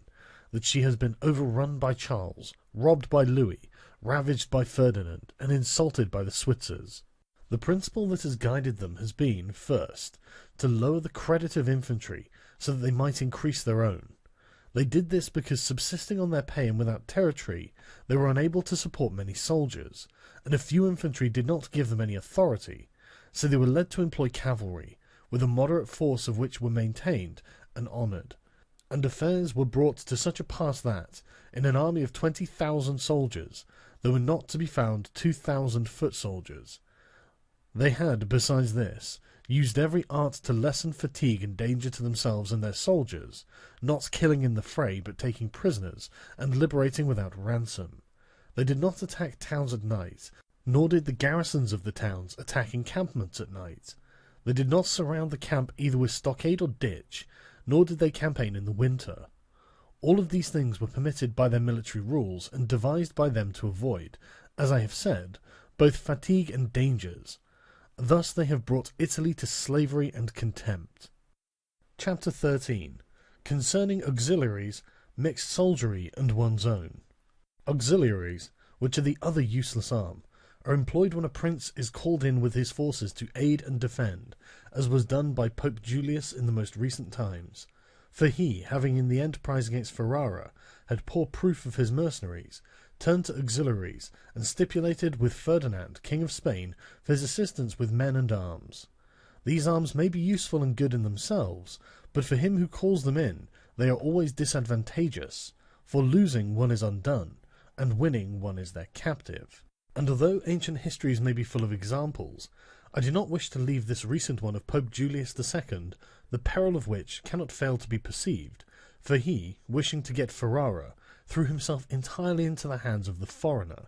but his good fortune brought about a third event, so that he did not reap the fruit of his rash choice, because having his auxiliaries routed at Ravenna, and the Switzers having risen and driven out the conquerors, against all exception, both his and others, it so came to pass that he did not become prisoner to his enemies, they having fled, nor to his auxiliaries, he having conquered by others' arms than theirs. The Florentines, being entirely without arms, sent 10,000 Frenchmen to take Pisa, whereby they ran more danger than at any other time of their troubles. The Emperor of Constantinople, to oppose his neighbours, sent 10,000 Turks into Greece, who, on the war being finished, were not willing to quit. This was the beginning of the servitude of Greece to the infidels. Therefore, let him who has no desire to conquer make use of these arms, for they are much more hazardous than mercenaries, because with them the ruin is already made. They are all united, all yield obedience to others, but with mercenaries, when they have conquered, more time and better opportunities are needed to injure you. They are not all of one community, they are found and paid by you, and a third party, which you have made their head, is not able all at once to assume enough authority to injure you. In conclusion, in mercenaries dastardly is most dangerous, in auxiliaries valour. The wise prince, therefore, has always avoided these arms, and turned to his own, and has been willing rather to lose with them than to conquer with the others, not deeming that a real victory, which is gained with the arms of others. I shall never hesitate to cite Cesare Borgia and his actions. This duke entered the Romagna with auxiliaries, taking there only French soldiers, and with them he captured Imola and Forli. But afterwards, such forces not appearing to him reliable, he turned to mercenaries, discerning the less danger in them, and enlisted the Orsini and the Vitelli, whom presently, on handling and finding them doubtful, unfaithful, and dangerous, he destroyed and turned to his own men. And the difference between one and the other of these forces can easily be seen when one considers the difference there was in the reputation of the Duke,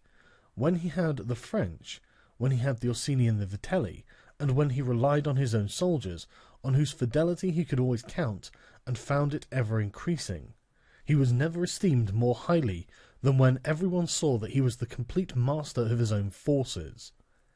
I was not intending to go beyond Italian and recent examples, but I am unwilling to leave out Hiero, the Syracusan, he being one of those I have named above. This man, as I have said, made head of the army by the Syracusans, soon found out that a mercenary soldiery constituted like our Italian condottieri was of no use, and it appearing to him that he could neither keep them nor let them go, he had them all cut to pieces, and afterwards made war with his own forces, and not with aliens. I wish also to recall to memory an instance from the Old Testament applicable to this subject. David offered himself to Saul to fight with Goliath, the Philistine champion, and, to give him courage, Saul armed him with his own weapons, which David rejected as soon as he had them on his back, saying that he could make no use of them, and that he wished to meet the enemy with his sling and knife. In conclusion, the arms of soldiers either fall from your back, or they weigh you down, or they bind you fast. Charles VII, father of King Louis XI, having by good fortune and valour liberated France from the English, recognized the necessity of being armed with forces of his own,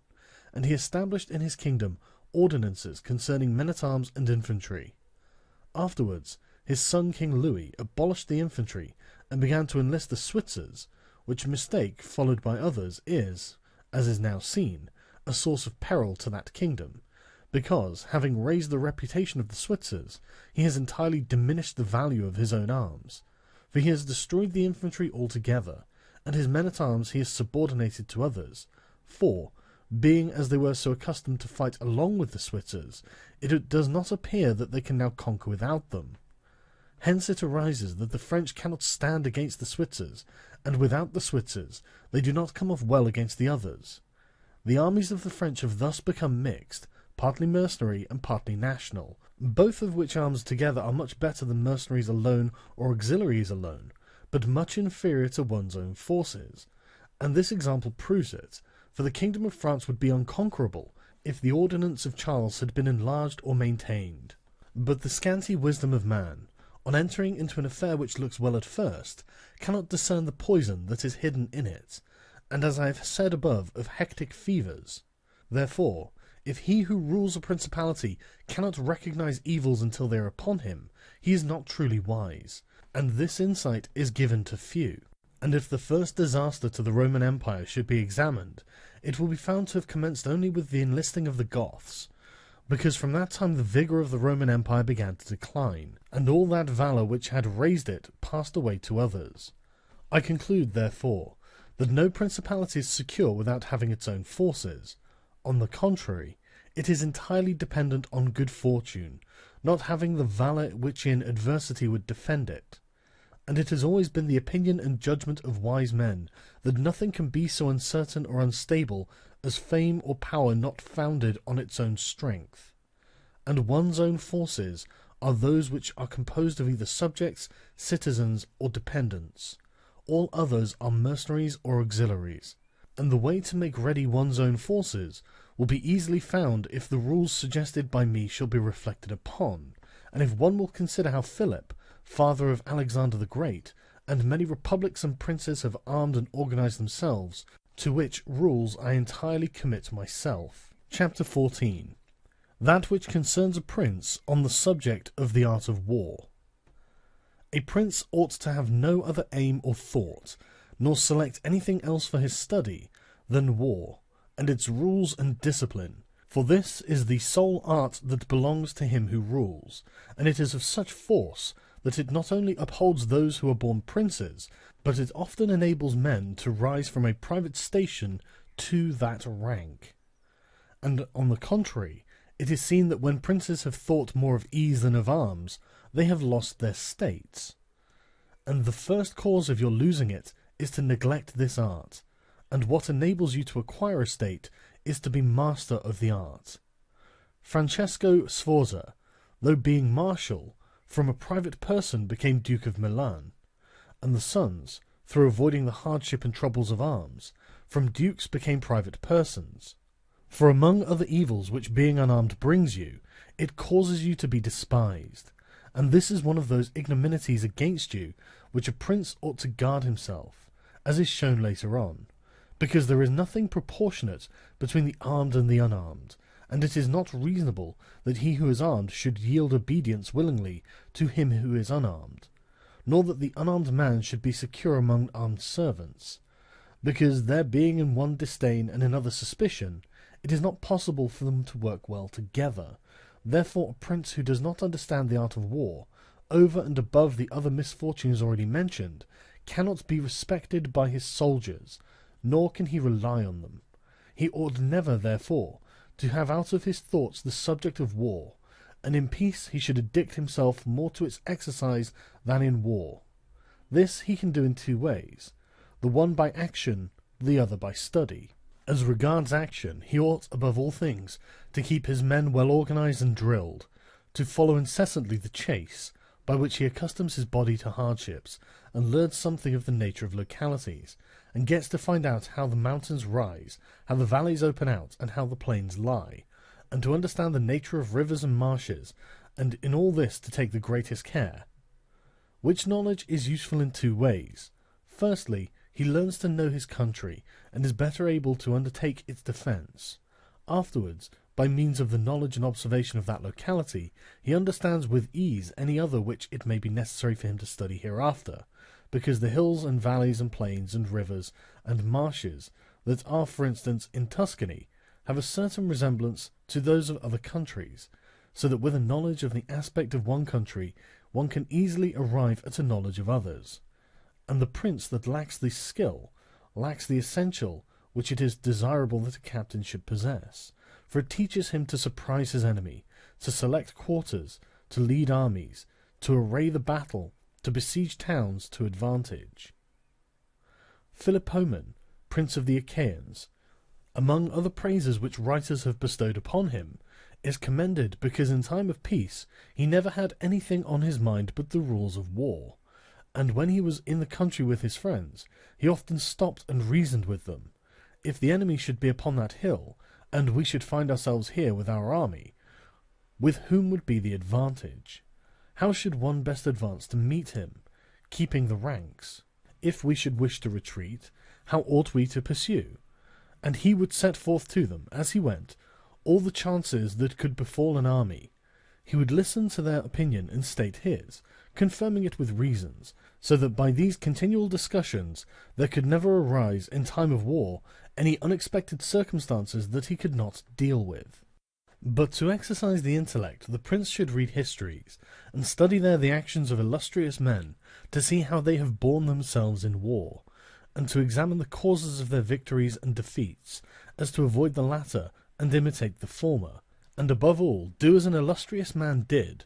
who took as an exemplar one who had been praised and famous before him, and whose achievements and deeds he always kept in his mind. As it is said, Alexander the Great imitated Achilles, Caesar Alexander, Scipio Cyrus.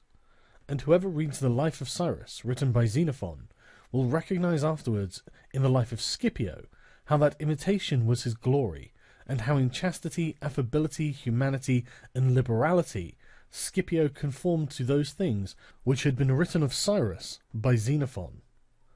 A wise prince ought to observe some such rules, and never in peaceful times stand idle, but increase his resources with industry, in such a way that they may be available to him in adversity, so that if fortune chances it may find him prepared to resist her blows. Chapter 15. Concerning things for which men, and especially princes, are praised or blamed. It remains now to see what ought to be the rules of conduct for a prince towards subject and friends. And as I know that many have written on this point, I expect I shall be considered presumptuous in mentioning it again, especially as in discussing it I shall depart from the methods of other people. But, it being my intention to write a thing which shall be useful to him who apprehends it, it appears to me more appropriate to follow up the real truth of the matter than the imagination of it.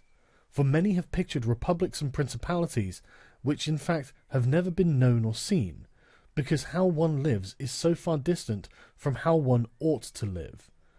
that he who neglects what is done for what ought to be done sooner effects his ruin than his preservation. For a man who wishes to act entirely up to his professions of virtue soon meets with what destroys him among so much that is evil. Hence it is necessary for a prince wishing to hold his own to know how to do wrong, and how to make use of it or not, according to necessity. Therefore, putting on one side imaginary things concerning a prince, and discussing those which are real, I say that all men, when they are spoken of, and chiefly princes for being more highly placed, are remarkable for some of those qualities which brings them either blame or praise, and thus it is one that is reputed liberal, another miserly, using a Tuscan term, because an avaricious person in our language is still he who desires to possess by robbery, whilst we call one miserly who deprives himself too much of the use of his own. One is reputed generous, one rapacious, one cruel, one compassionate, one faithless, another faithful, one effeminate and cowardly, the other bold and brave, one affable, another haughty, one lascivious, another chaste, one sincere, another cunning, one hard, another easy, one grave, another frivolous, one religious, another unbelieving, and the like. And I know that every one will confess that it would be most praiseworthy in a prince to exhibit all of the above qualities that are considered good, but because they can neither be entirely possessed nor observed, for human conditions do not permit it, it is necessary for him to be sufficiently prudent that he may know how to avoid the reproach of those vices which would lose him his state, and also keep himself, if it is possible, from those which would not lose him it.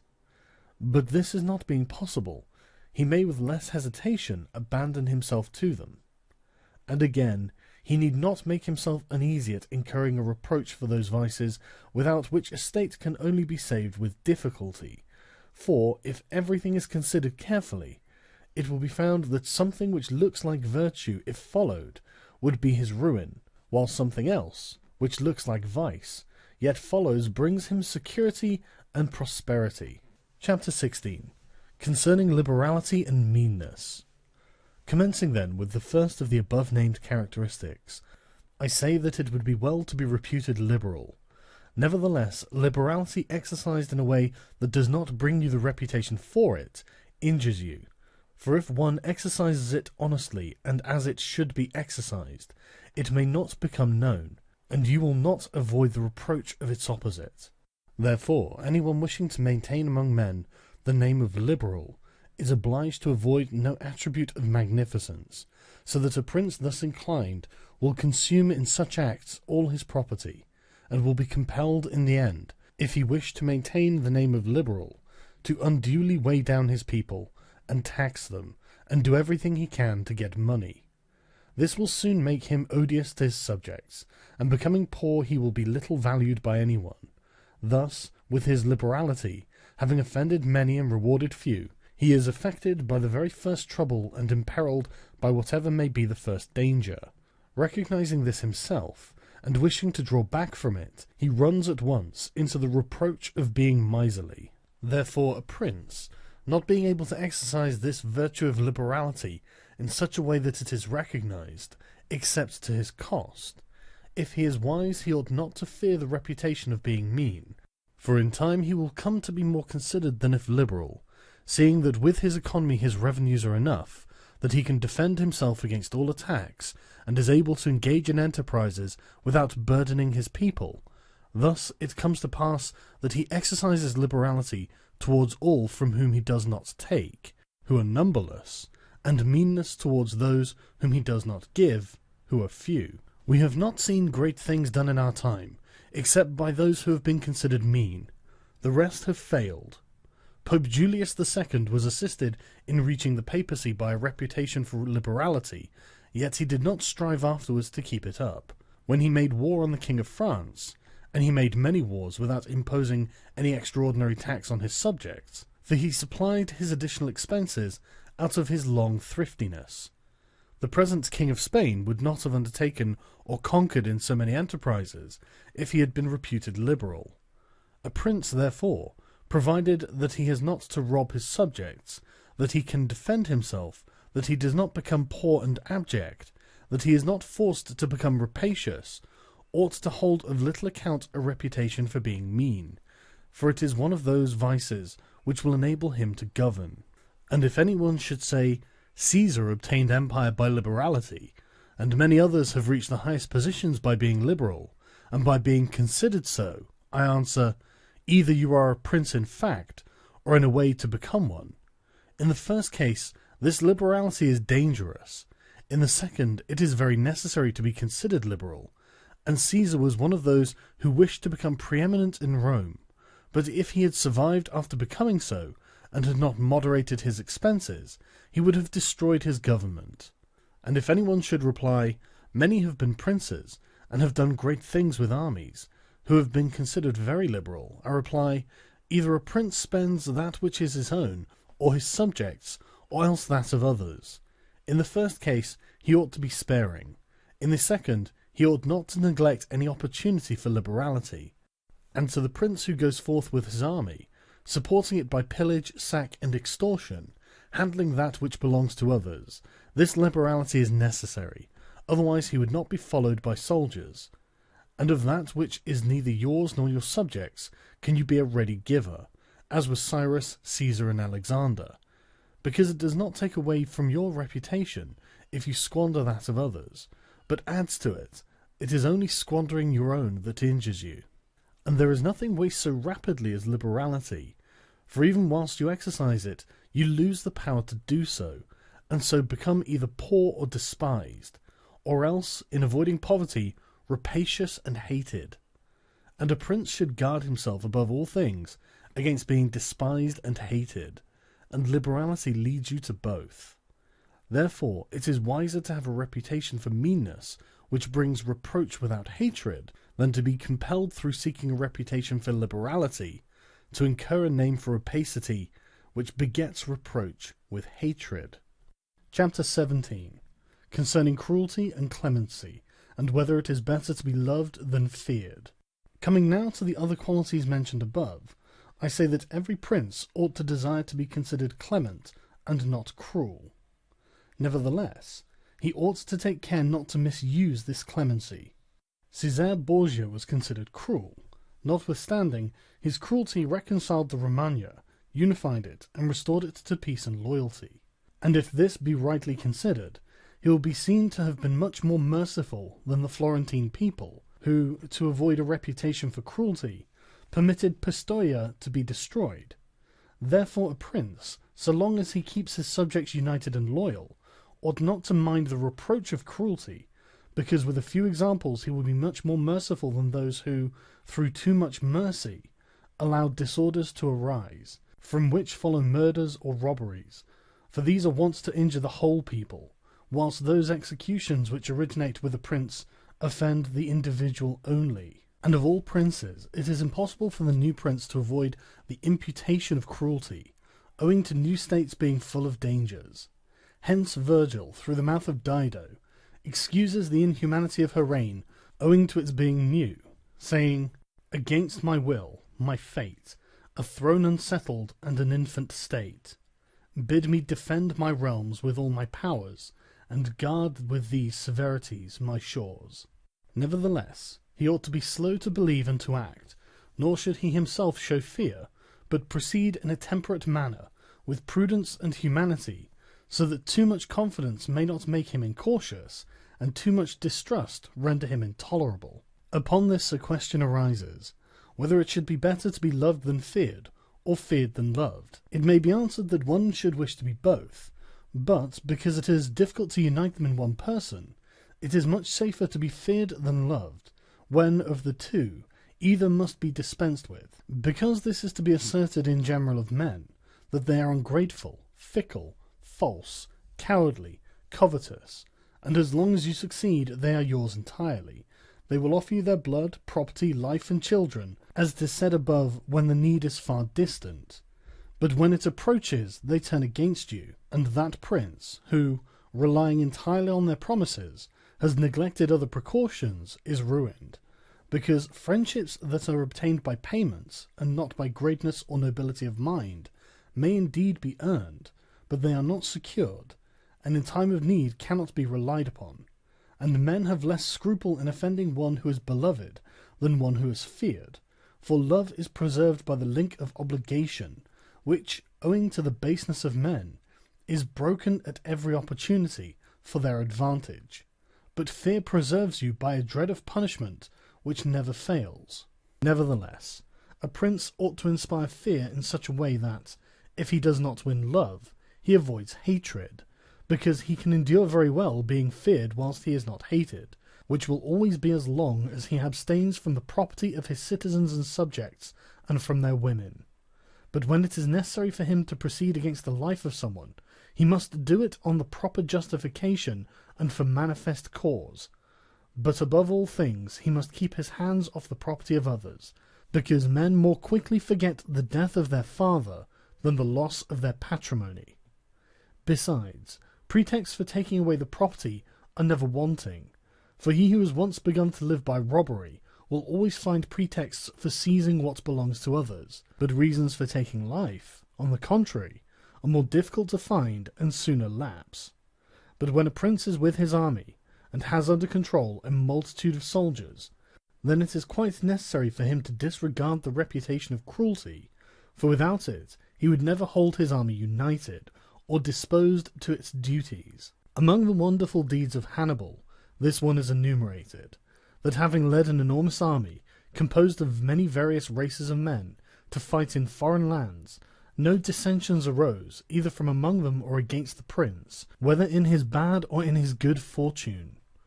This arose from nothing else than his inhuman cruelty, which, with his boundless valour, made him revered and terrible in the sight of his soldiers. But without that cruelty, his other virtues were not sufficient to produce this effect.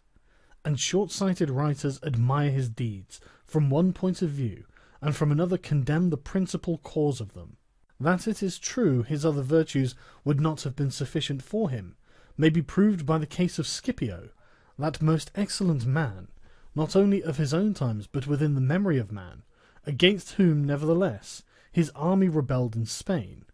This arose from nothing but his too great forbearance, which gave his soldiers more license than is consistent with military discipline.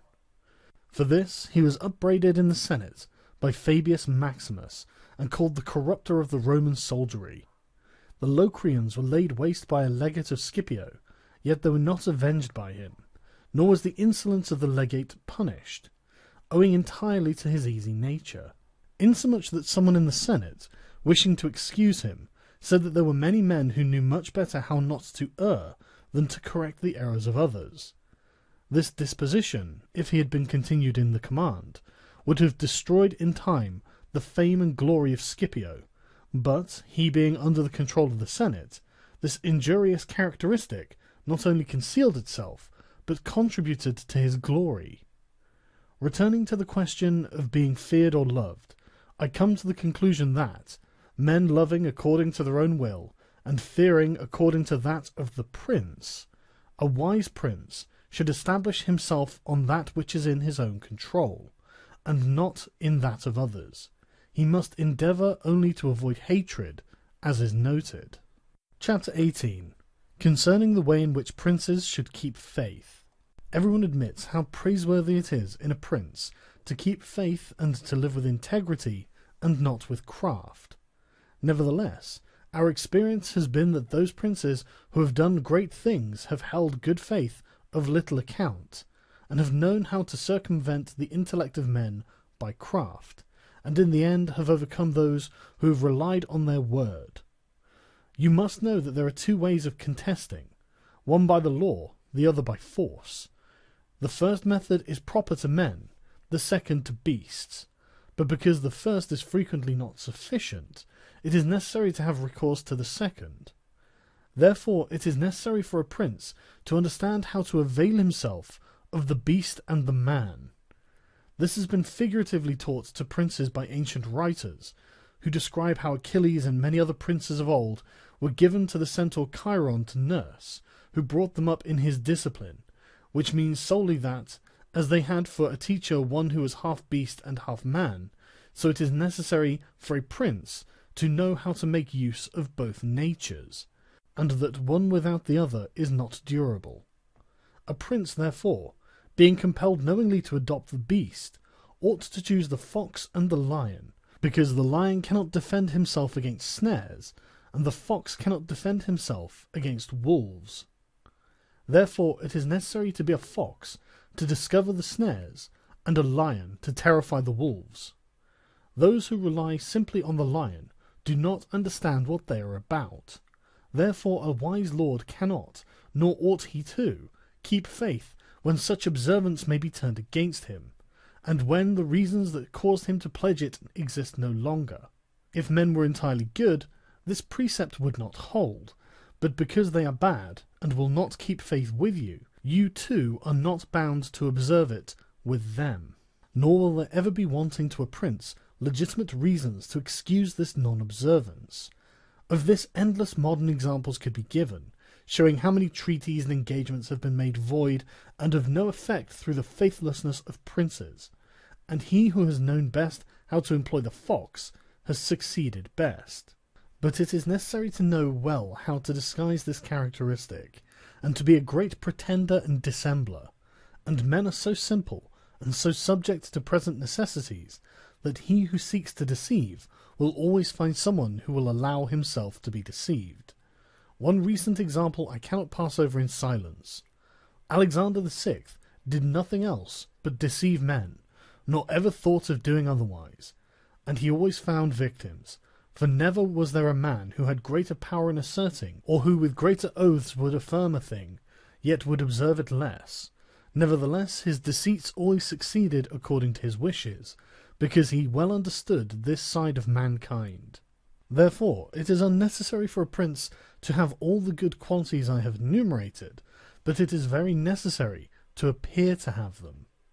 And I shall dare say this also,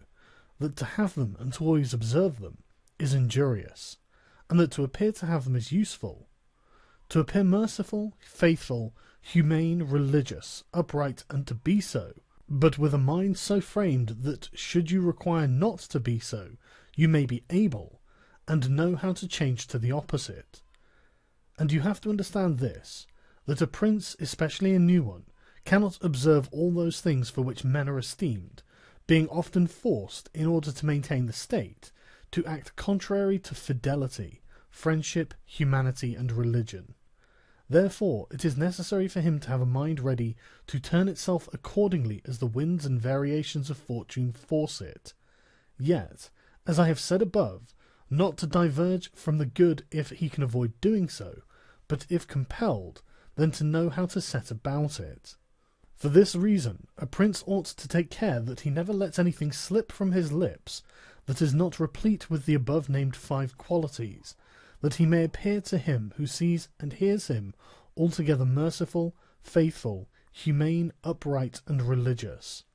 There is nothing more necessary to appear to have than this last quality, inasmuch as men judge generally more by the eye than by the hand, because it belongs to everybody to see you, to few to come in touch with you. Everyone sees what you appear to be, few really know what you are, and those few dare not oppose themselves to the opinion of the many, who have the majesty of the state to defend them, and in the actions of all men and especially of princes, which it is not prudent to challenge, one judges by the result. For that reason, let a prince have the credit of conquering and holding his state. The means will always be considered honest, and he will be praised by everybody, because the vulgar are always taken by what a thing seems to be, and by what comes of it, and in the world there are only the vulgar, for the few find a place there only when the many have no ground to rest on. One prince, of the present time, whom it is not well to name, never preaches anything else but peace and good faith, and to both he is most hostile, and either, if he had kept it, would have deprived him of reputation and kingdom many a time. Chapter 19. That one should avoid being despised and hated. Now, concerning the characteristics of which mention is made above, I have spoken of the more important ones, and others I wish to discuss briefly under this generality, that the prince must consider, as has been said in part before, how to avoid those things which will make him hated or contemptible, and as often as he shall have succeeded, he will have fulfilled his part, and he need not fear any danger in other reproaches. It makes him hated above all things, as I have said, to be rapacious, and to be a violator of the property and women of his subjects, from both of which he must abstain. And when neither their property nor their honour is touched, the majority of men live content, and he has only to contend with the ambition of a few, whom he can curb with ease in many ways.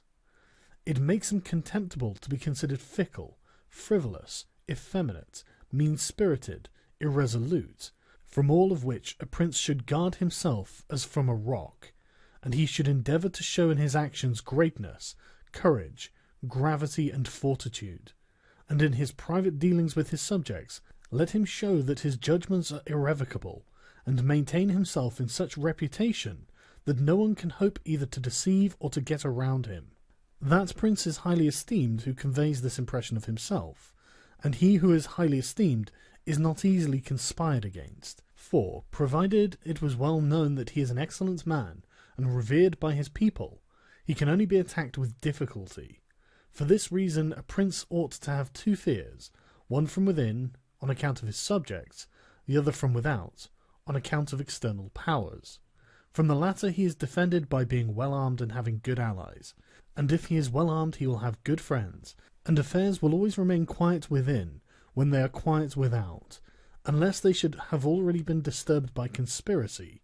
and even should affairs outside be disturbed, if he has carried out his preparations, and has lived as I have said, as long as he does not despair, he will resist every attack,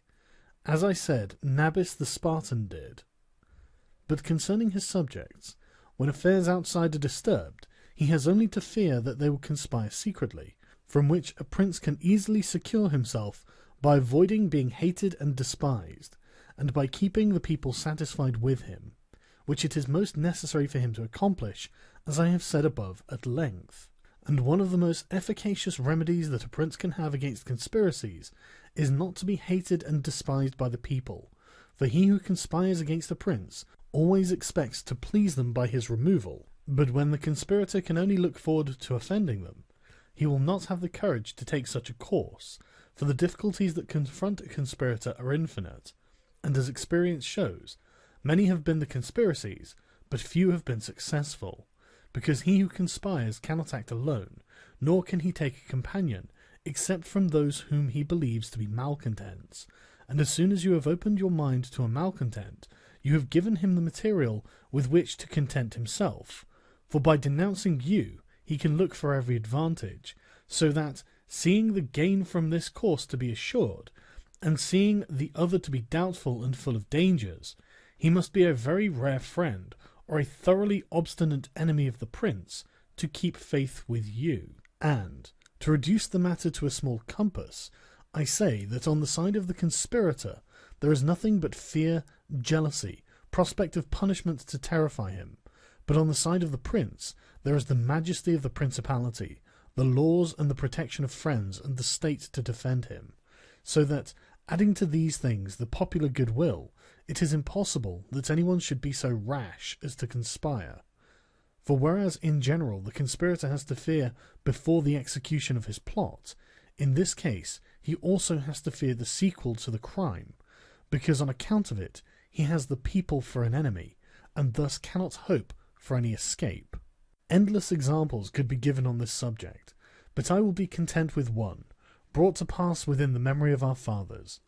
Messer Annibale Bentivogli, who was prince in Bologna, grandfather of the present Annibale, having been murdered by the Canesci, who conspired against him, not one of his family survived but Messer Giovanni, who was in childhood. Immediately after his assassination, the people rose and murdered all the Canesci. This sprung from the popular goodwill which the house of Bentivogli enjoyed in those days in Bologna, which was so great that although none remained there after the death of Annibale who was able to rule the state, the Bolognese, having information that there was one of the Bentivogli family in Florence, who up to that time had been considered the son of a blacksmith, sent to Florence for him, and gave him the government of their city, and it was ruled by him until Messer Giovanni came in due course to the government. For this reason I consider that a prince ought to reckon conspiracies of little account when his people hold him in esteem, but when it is hostile to him, and bears hatred towards him, he ought to fear everything and everybody. And well-ordered states and wise princes have taken every care not to drive the nobles to desperation, and to keep the people satisfied and contented, for this is one of the most important objects a prince can have. Among the best ordered and governed kingdoms of our times is France, and in it are found many good institutions, which depend on the liberty and the security of the king. Of these, the first is the Parliament and its authority, because he who has founded the kingdom, knowing the ambition of the nobility and their boldness, considered that a bit to their mouths would be necessary to hold them in, and, on the other side, knowing the hatred of the people, founded in fear against the nobles, he wished to protect them. Yet he was not anxious for this to be the particular care of the king. Therefore, to take away the reproach which he would be liable to from the nobles for favouring the people, and from the people for favouring the nobles, he set up an arbiter, who should be one that could beat down the great, and favour the lesser, without reproach to the king. Neither could you have a better or more prudent arrangement, or a greater source of security to the king and the kingdom.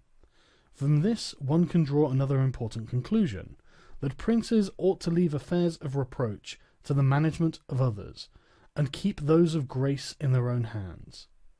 And further, I consider that a prince ought to cherish the nobles, but not so as to make himself hated by the people. It may appear, perhaps, to some who have examined the lives and deaths of Roman emperors, that many of them would be an example contrary to my opinion, seeing that some of them lived nobly and showed great qualities of soul. Nevertheless, they have lost their empire, or have been killed by subjects who have conspired against them.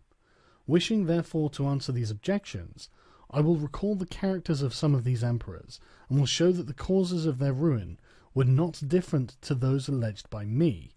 At the same time, I will only submit for consideration those things that are noteworthy to him who studies the affairs of those times.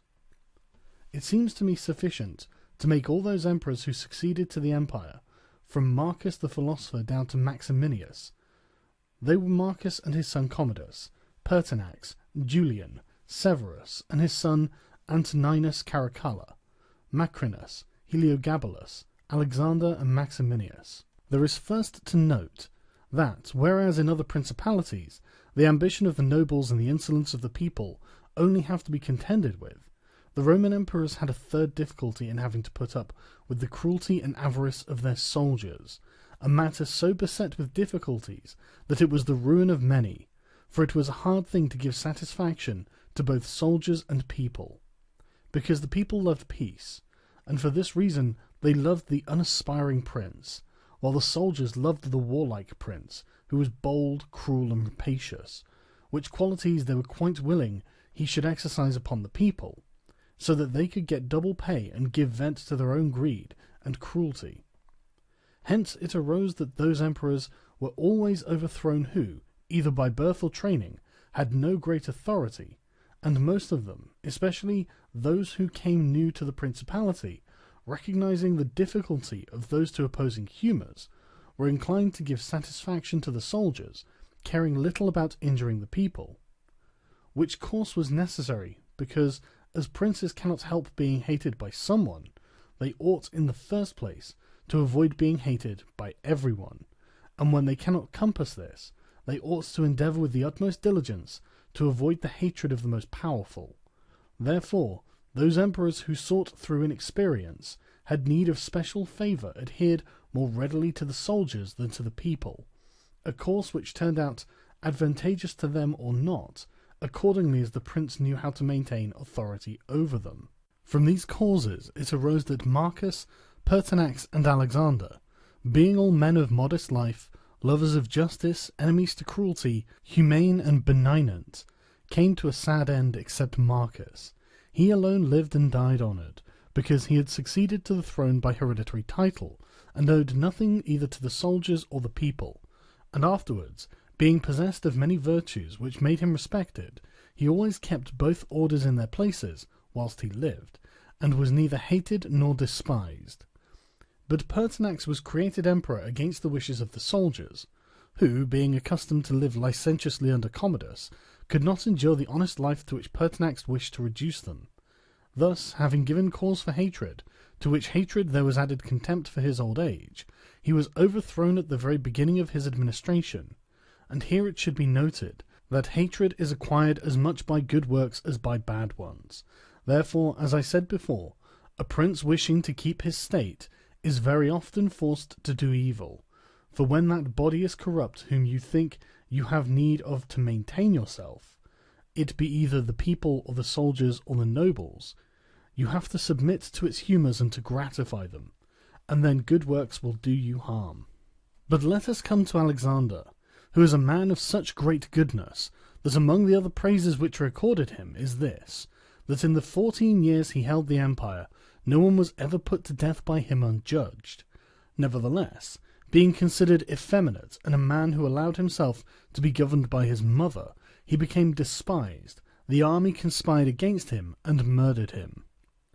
Turning now to the opposite characters of Commodus, Severus, Antoninus, Caracalla, and Maximinus, you will find them all cruel and rapacious men, who, to satisfy their soldiers, did not hesitate to commit every kind of iniquity against the people, and all, except Severus, came to a bad end.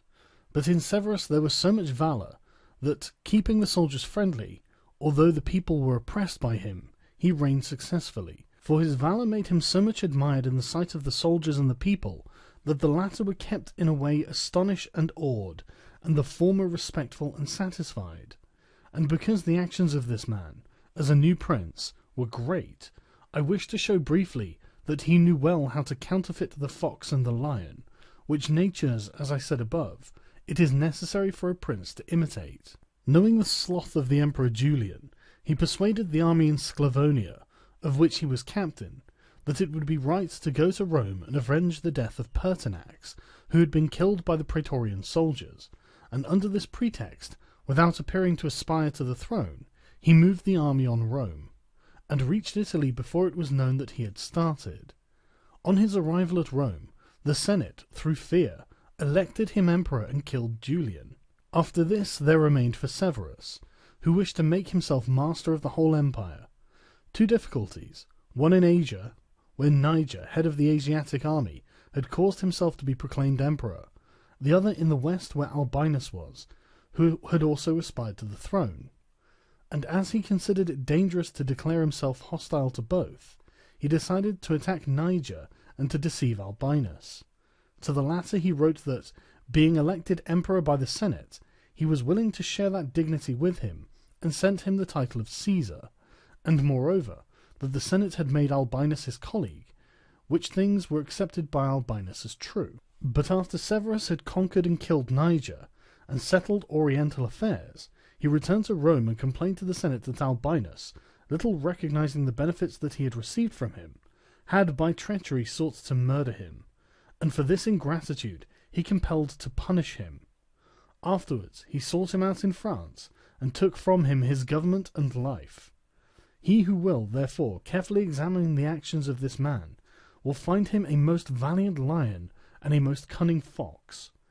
He will find him feared and respected by everyone, and not hated by the army, and it need not be wondered that he, a new man, was able to hold the empire so well, because his supreme renown always protected him from that hatred which the people might have conceived against him for his violence. But his son Antoninus was a most eminent man, and had very excellent qualities, which made him admirable in the sight of the people, and acceptable to the soldiers, for he was a warlike man, most enduring of fatigue, a despiser of all delicate food and other luxuries, which caused him to be beloved by the armies. Nevertheless, his ferocity and cruelties were so great, and so unheard of, that, after endless single murders, he killed a large number of the people of Rome and all those of Alexandria. He became hated by the whole world, and also feared by those he had around him, to such an extent that he was murdered in the midst of his army by a centurion. And here it must be noted that such like deaths, which are deliberately inflicted with a resolved and desperate courage, cannot be avoided by princes, because anyone who does not fear to die can inflict them. But a prince may fear them the less, because they are very rare. He has only to be careful not to do any grave injury to those whom he employs or has around him in service of the state. Antoninus had not taken this care, but had contumeliously killed a brother of that centurion, whom he also daily threatened, yet retained in his bodyguard, which, as it turned out, was a rash thing to do, and it proved the emperor's ruin. But let us come to Commodus, to whom it should have been very easy to hold the empire, for, being the son of Marcus, he had inherited it, and he had only to follow in the footsteps of his father to please his people and soldiers. But, being by nature cruel and brutal, he gave himself up to amusing the soldiers and corrupting them, so that he might indulge his rapacity on the people.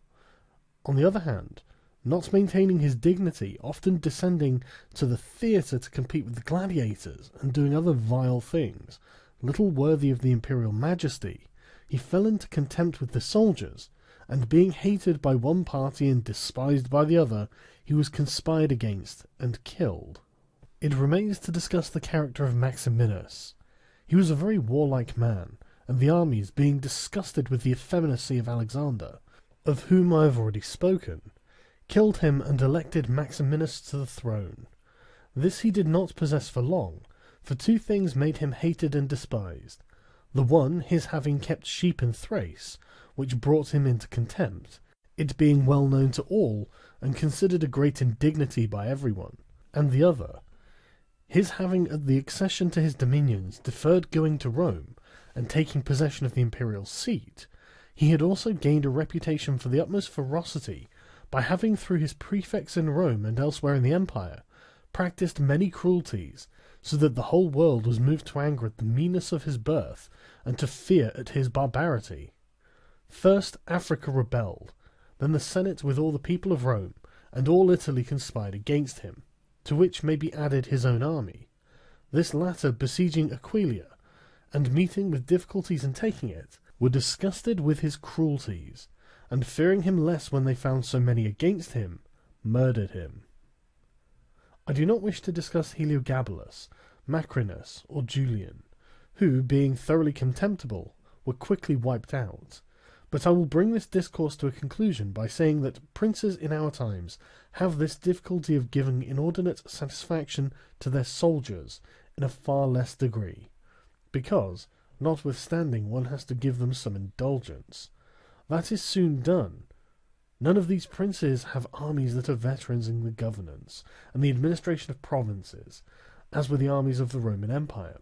And whereas it was then more necessary to give satisfaction to the soldiers than to the people, it is now more necessary to all princes, except the Turk and the Soldan, to satisfy the people rather than the soldiers, because the people are the more powerful. From the above I have accepted the Turk, who always keeps around him 12,000 infantry and 15,000 cavalry, on which depend the security and the strength of the kingdom. And it is necessary that, putting aside every consideration for the people, he should keep them as his friends. The kingdom of the Soldan is similar, being entirely in the hands of soldiers. It follows again that, without regard to the people, he must keep them as his friends. But you must note that the state of the Soldan is unlike all other principalities, for the reason that it is like the Christian pontificate, which cannot be called either a hereditary or a newly formed principality, because the sons of the old prince are not the heirs, but he who is elected to the position by those who have authority, and the sons remain only noblemen. And this being an ancient custom, it cannot be called a new principality, because there are none of those difficulties in it that are met with new ones. For although the prince is new, the constitution of the state is old, and it is framed so as to receive him as if he were its hereditary lord. But returning to the subject of our discourse, I say that whoever will consider it will acknowledge that either hatred or contempt has been fatal to the above-named emperors, and it will be recognized also how it happened that, a number of them acting in one way, and a number in another, only one in each way came to a happy end, and the rest to unhappy ones. Because it would have been useless and dangerous for Pertinax and Alexander, being new princes, to imitate Marcus, who was heir to the principality, and likewise it would have been utterly destructive to Caracalla, Commodus, and Maximinus to have imitated Severus, they not having sufficient valour to enable them to tread in his footsteps. Therefore, a prince new to the principality cannot imitate the actions of Marcus, nor again is it necessary to follow in those of Severus, but he ought to take from Severus those parts which are necessary to found his state, and from Marcus those which are proper and glorious, to keep a state that may already be stable and firm. Chapter 20. Of fortresses, and many other things to which princes often resort, advantageous or hurtful. Some princes, so as to hold securely the state, have disarmed their subjects. Others have kept their subject towns distracted by factions. Others have fostered enmities against themselves. Others have laid themselves out to gain over those whom they distrusted in the beginning of their governments. Some have built fortresses, some have overthrown and destroyed them.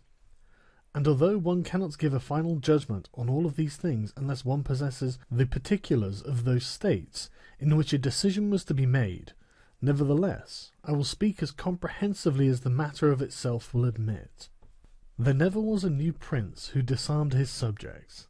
Rather, when he has found them disarmed, he has always armed them, because by arming them, those arms become yours. Those men who are distrusted become faithful, and those who are faithful are kept so, and your subjects become your adherents. And whereas all subjects cannot be armed, yet when those whom you do arm are benefited, the others can be handled more freely. And this difference in their treatment, which they quite understand, makes the former your dependents, and the latter, considering it to be necessary that those who have the most danger and service should have the most reward, excuse you. But when you disarm them, you at once offend them by showing that you distrust them, either for cowardice or for want of loyalty, and either of these opinions breeds hatred against you. And because you cannot remain unarmed, it follows that you turn to mercenaries, which are of the character already shown. Even if they should be good, they would not be sufficient to defend you against powerful enemies and distrusted subjects. Therefore, as I have said, a new prince in a new principality has always distributed arms. Histories are full of examples, but when a prince acquires a new state, which he adds as a province to his old one, then it is necessary to disarm the men of that state, except those who have been his adherents in acquiring it, and these again, with time and opportunity, should be rendered soft and effeminate, and matters should be managed in such a way that all the armed men of the state shall be your own soldiers, who in your old state were living near you. Our forefathers, and those who were reckoned wise, were accustomed to say that it was necessary to hold Pistoia by factions, and Pisa by fortresses, and with this idea they fostered quarrels in some of their tributary towns, so as to keep possession of them more easily. This may have been well enough in those times when Italy was in a way balanced, but I do not believe that it can be accepted as a precept for today, because I do not believe that factions can ever be of use. Rather, it is certain that when the enemy comes upon you in divided cities, you are quickly lost, because the weakest party will always assist outside forces, and the other will not be able to resist. The Venetians, moved as I believe by the above reasons, fostered the Guelph and the Ghibelline factions in their tributary cities, and although they never allowed them to come to bloodshed, yet they nursed these disputes amongst them, so that the citizens, distracted by their differences, should not unite against them, which, as we saw, did not afterwards turn out as expected, because after the rout at Vaila, one party at once took courage and seized the state. Such methods argue, therefore, weakness in the prince, because these factions will never be permitted in a vigorous principality. Such methods for enabling one the more easily to manage subjects are only useful in times of peace, but if war comes, this policy proves fallacious. Without doubt, princes become great when they overcome the difficulties and obstacles by which they are confronted, and therefore fortune, especially when she desires to make a new prince great, who has greater necessity to earn renown than a hereditary one, causes enemies to arise and form designs against him, in order that he may have the opportunity of overcoming them, and by them to mount higher, as by a ladder, which his enemies have raised. For this reason, many consider that a wise prince, when he has the opportunity, ought with craft to foster some animosity against himself, so that, having crushed it, his renown may rise higher. Princes, especially new ones, have found more fidelity and assistance in those men who in the beginning of their rule were distrusted than among those who in the beginning were trusted. Pandolfo Petrucci, Prince of Siena, ruled his state more by those who had been distrusted than by others, but on this question one cannot speak generally, for it varies so much with the individual. I will only say this, that those men who at the commencement of a princedom have been hostile, if they are of a description to need assistance to support themselves, can always be gained over with the greatest ease, and will be tightly held to serve the prince with fidelity, inasmuch as they know it to be very necessary for them to cancel by deeds the bad impression which he had formed of them. And thus the prince always extracts more profit from them than those who, serving him in too much security, may neglect his affairs. And since the matter demands it, I must not fail to warn a prince, who by the means of secret favours has acquired a new state, that he must well consider the reasons which induced those to favour him who did so, and if it be not a natural affection towards him, but only discontent with their government, then he will only keep them friendly with great trouble and difficulty, for it will be impossible to satisfy them. And weighing well the reasons for this, in those examples which can be taken from ancient and modern affairs, we shall find that it is easier for the prince to make friends of those men who were contented under the former government, and are therefore his enemies, than of those who, being discontented with it, were favourable to him and encouraged him to seize it. It has been a custom with princes, in order to hold their states more securely, to build fortresses that may serve as a bridle and bit to those who might design to work against them, and as a place of refuge from a first attack. I praise this system because it has been made use of formerly, notwithstanding that Messer Niccolò Vitelli in our times has been seen to demolish 2 fortresses in Città di Castello so that he might keep that state. Guido Ubaldo, Duke of Urbino, on returning to his dominion, whence he had been driven by Cesare Borgia, raised to the foundations all the fortresses in that province, and considered that without them it would be more difficult to lose it. The Bentivogli, returning to Bologna, came to a similar decision. Fortresses, therefore, are useful or not according to circumstances. If they do you good in one way, they injure you in another. And this question can be reasoned thus. The prince who has more to fear from the people than from foreigners ought to build fortresses, but he who has more to fear from foreigners than from the people ought to leave them alone. The castle of Milan, built by Francesco Sforza, has made and will make more trouble for the house of Sforza than any other disorder in the state. For this reason, the best possible fortress is not to be hated by the people, because although you may hold the fortresses, yet they will not save you if the people hate you. For there will never be wanting foreigners to assist a people who have taken arms against you. It has not been seen in our times that such fortresses have been of any use to a prince, unless to the Count of Forli, when the Count Girolamo, her consort, was killed, for by that means she was able to withstand the popular attack and wait for assistance from Milan, and thus recover her state, and the posture of affairs was such at the time that the foreigners could not assist the people.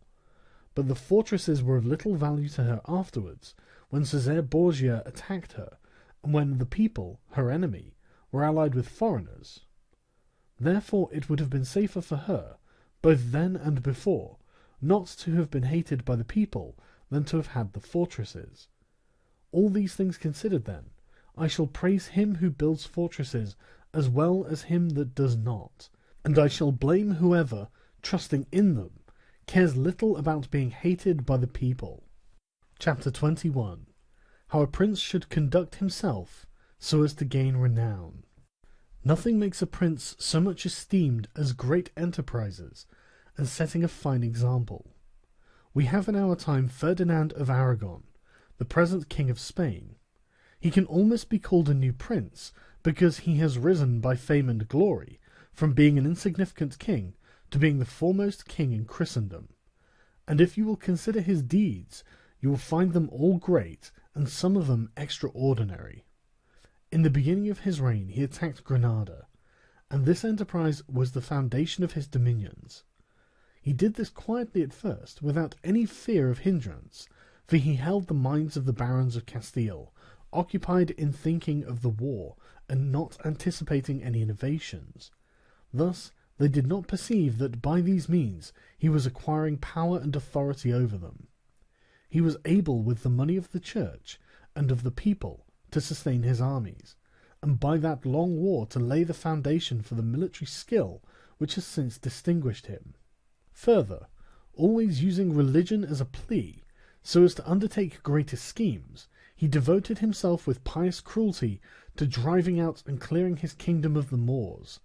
nor could there be any more admirable example, nor one more rare. Under this same cloak he assailed Africa, he came down on Italy, he has finally attacked France, and thus his achievements and designs have always been great, and have kept the minds of his people in suspense and admiration, and occupied with the issue of them. And his actions have arisen in such a way, one out of the other, that men have never been given time to work steadily against him. Again, it much assists a prince to set unusual examples in internal affairs, similar to those which are related of Messer Bernardo di Milano, who, when he had the opportunity, by any one in civil life doing some extraordinary thing, either good or bad, he would take some method of rewarding or punishing him, which would be much spoken about. And a prince ought, above all things, always endeavour in every action to gain for himself the reputation of being a great and remarkable man. A prince is also respected when he is either a true friend or a downright enemy. That is to say, when, without any reservation, he declares himself in favour of one party against the other, which course will always be more advantageous than standing neutral, because if two of your powerful neighbours come to blows, they are of such a character that, if one of them conquers, you have to either fear him or not. In either case it will always be more advantageous for you to declare yourself and to make war strenuously, because in the first case, if you do not declare yourself, you will invariably fall a prey to the conqueror, to the pleasure and satisfaction of him who has been conquered, and you will have no reasons to offer, nor anything to protect or shelter you, because he who conquers does not want doubtful friends who will not aid him in the time of trial, and he who loses will not harbour you, because you did not willingly, sword in hand, court his fate. Antiochus went into Greece, being sent for by the Aetolians to drive up the Romans. He sent envoys to the Achaeans, who were friends of the Romans, exhorting them to remain neutral, and on the other hand the Romans urged them to take up arms. The question came to be discussed in the council of the Achaeans, where the legate of Antiochus urged them to stand neutral. To this the Roman legate answered, "As for that which has been said, it is better and more advantageous for your state not to interfere in our war. Nothing can be more erroneous, because by not interfering you will be left, without favour or consideration, the guerdon of the conqueror. Thus it will always happen that he who is not your friend will demand your neutrality, whilst he who is your friend will entreat you to declare yourself with arms. And irresolute princes, to avoid present dangers, generally follow the neutral path, and are generally ruined. But when a prince declares himself gallantly in favour of one side, if the party with whom he allies himself conquers, although the victor may be powerful and may have him at his mercy, yet he is indebted to him, and there is established a bond of amity, and men are never so shameless as to become a monument of ingratitude by oppressing you. Victories, after all, are never so complete that the victor must not show some regard, especially to justice. But if he with whom you ally yourself loses, you may be sheltered by him, and whilst he is able he may aid you, and you become companions on a fortune that may rise again. In the second case, when those who fight are of such a character that you have no anxiety as to who may conquer,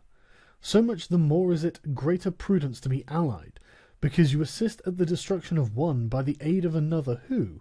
if he had been wise, would have saved him, and conquering, as it is impossible that he should not do with your assistance, he remains at your discretion. And here it is to be noted that a prince ought to take care never to make an alliance with one more powerful than himself for the purposes of attacking others, unless necessity compels him, as it is said above, because if he conquers, then you are at his discretion, and princes ought to avoid as much as possible being at the discretion of anyone.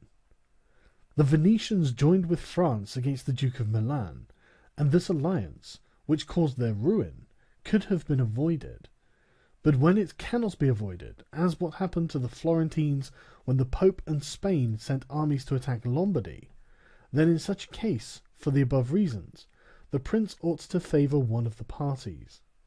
Never let any government imagine that it can choose perfectly safe courses. Rather let it expect to have to take very doubtful ones, because it is found in ordinary affairs that one never seeks to avoid one trouble without running into another, but prudence consists in knowing how to distinguish the character of troubles, and for the choice to take the lesser evil. A prince ought also to show himself a patron of ability, and to honour the proficient in every art. At the same time he should encourage his citizens to practice their callings peaceably, both in commerce and agriculture, and in every other following, so that one should not be deterred from improving his possessions for fear lest they be taken away from him, or another from opening up trade for fear of taxes. But the prince ought to offer rewards to whoever wishes to do these things and designs in any way to honour the city or state. Further, he ought to entertain the people with festivals and spectacles at the convenient seasons of the year, and as every city is divided into guilds or into societies, he ought to hold such bodies in esteem, and associate with them sometimes, and show himself an example of courtesy and liberality, nevertheless, always maintaining the majesty of his rank. For this he must never consent to abate in anything. Chapter 22. Concerning the secretaries of princes. The choice of servants is of no little importance to a prince, and they are good or not according to the discrimination of the prince. And the first opinion which one forms of a prince, and of his understanding, is by observing the men he has around him, and when they are capable and faithful, he may always be considered wise, because he has known how to recognize the capable and to keep them faithful. But when they are otherwise, one cannot form a good opinion of him, for the prime error which he has made was in choosing them. There were none who knew Messer Antonio de Venafro as the servant of Pandolfo Petrucci, Prince of Siena, who would not consider Pandolfo to be a very clever man in having Venafro for his servant, because there are three classes of intellects, one which comprehends by itself, another which appreciates what others comprehended, and a third which neither comprehends by itself nor by the showing of others. The first is the most excellent, the second is good, the third is useless.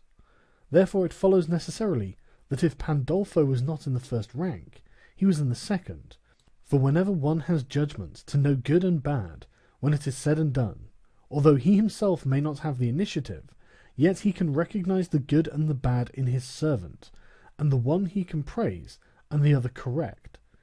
Thus the servant cannot hope to deceive him, and is kept honest. But to enable a prince to form an opinion of his servant, there is one test which never fails. When you see the servant thinking more of his own interest than of yours, and seeking inwardly to his profit in everything, such a man will never make a good servant, nor will you ever be able to trust him, because he who has the state of another in his hands ought never to think of himself, but always of his prince, and never pay any attention to matters in which the prince is not concerned. On the other hand, to keep his servant honest, the prince ought to study him, honouring him, enriching him, doing him kindnesses, sharing with him the honours and the cares, and at the same time let him see that he cannot stand alone, so that many honours may not make him desire more, many riches make him wish for more, and that many cares may make him dread chances. When, therefore, servants and princes towards servants are thus disposed, they can trust each other. But when it is otherwise, the end will always be disastrous for either one or the other. Chapter 23. How Flatterers should be avoided. I do not wish to leave out an important branch of this subject, for it is a danger from which princes are with difficulty preserved, unless they are very careful and discriminating. It is that of flatterers, of whom courts are full, because men are so self-complacent in their own affairs, and in a way so deceived in them, that they are preserved with difficulty from this pest, and if they wish to defend themselves, they run the danger of falling into contempt, because there is no other way of guarding oneself from flatterers, except letting men understand that to tell you the truth does not offend you. But when everyone may tell you the truth, respect for you abates. Therefore, a wise prince ought to hold a third course, by choosing the wise men in his state, and giving to them only the liberty of speaking the truth to him, and then only of those things which he inquires, and of none others, but he ought to question them upon everything, and listen to their opinions, and afterwards form his own conclusions. With these counsellors, separately and collectively, he ought to carry himself in such a way that each of them should know that, the more freely he shall speak, the more he shall be preferred. Outside of these, he should listen to no one, pursue the thing resolved on, and be steadfast in his resolutions.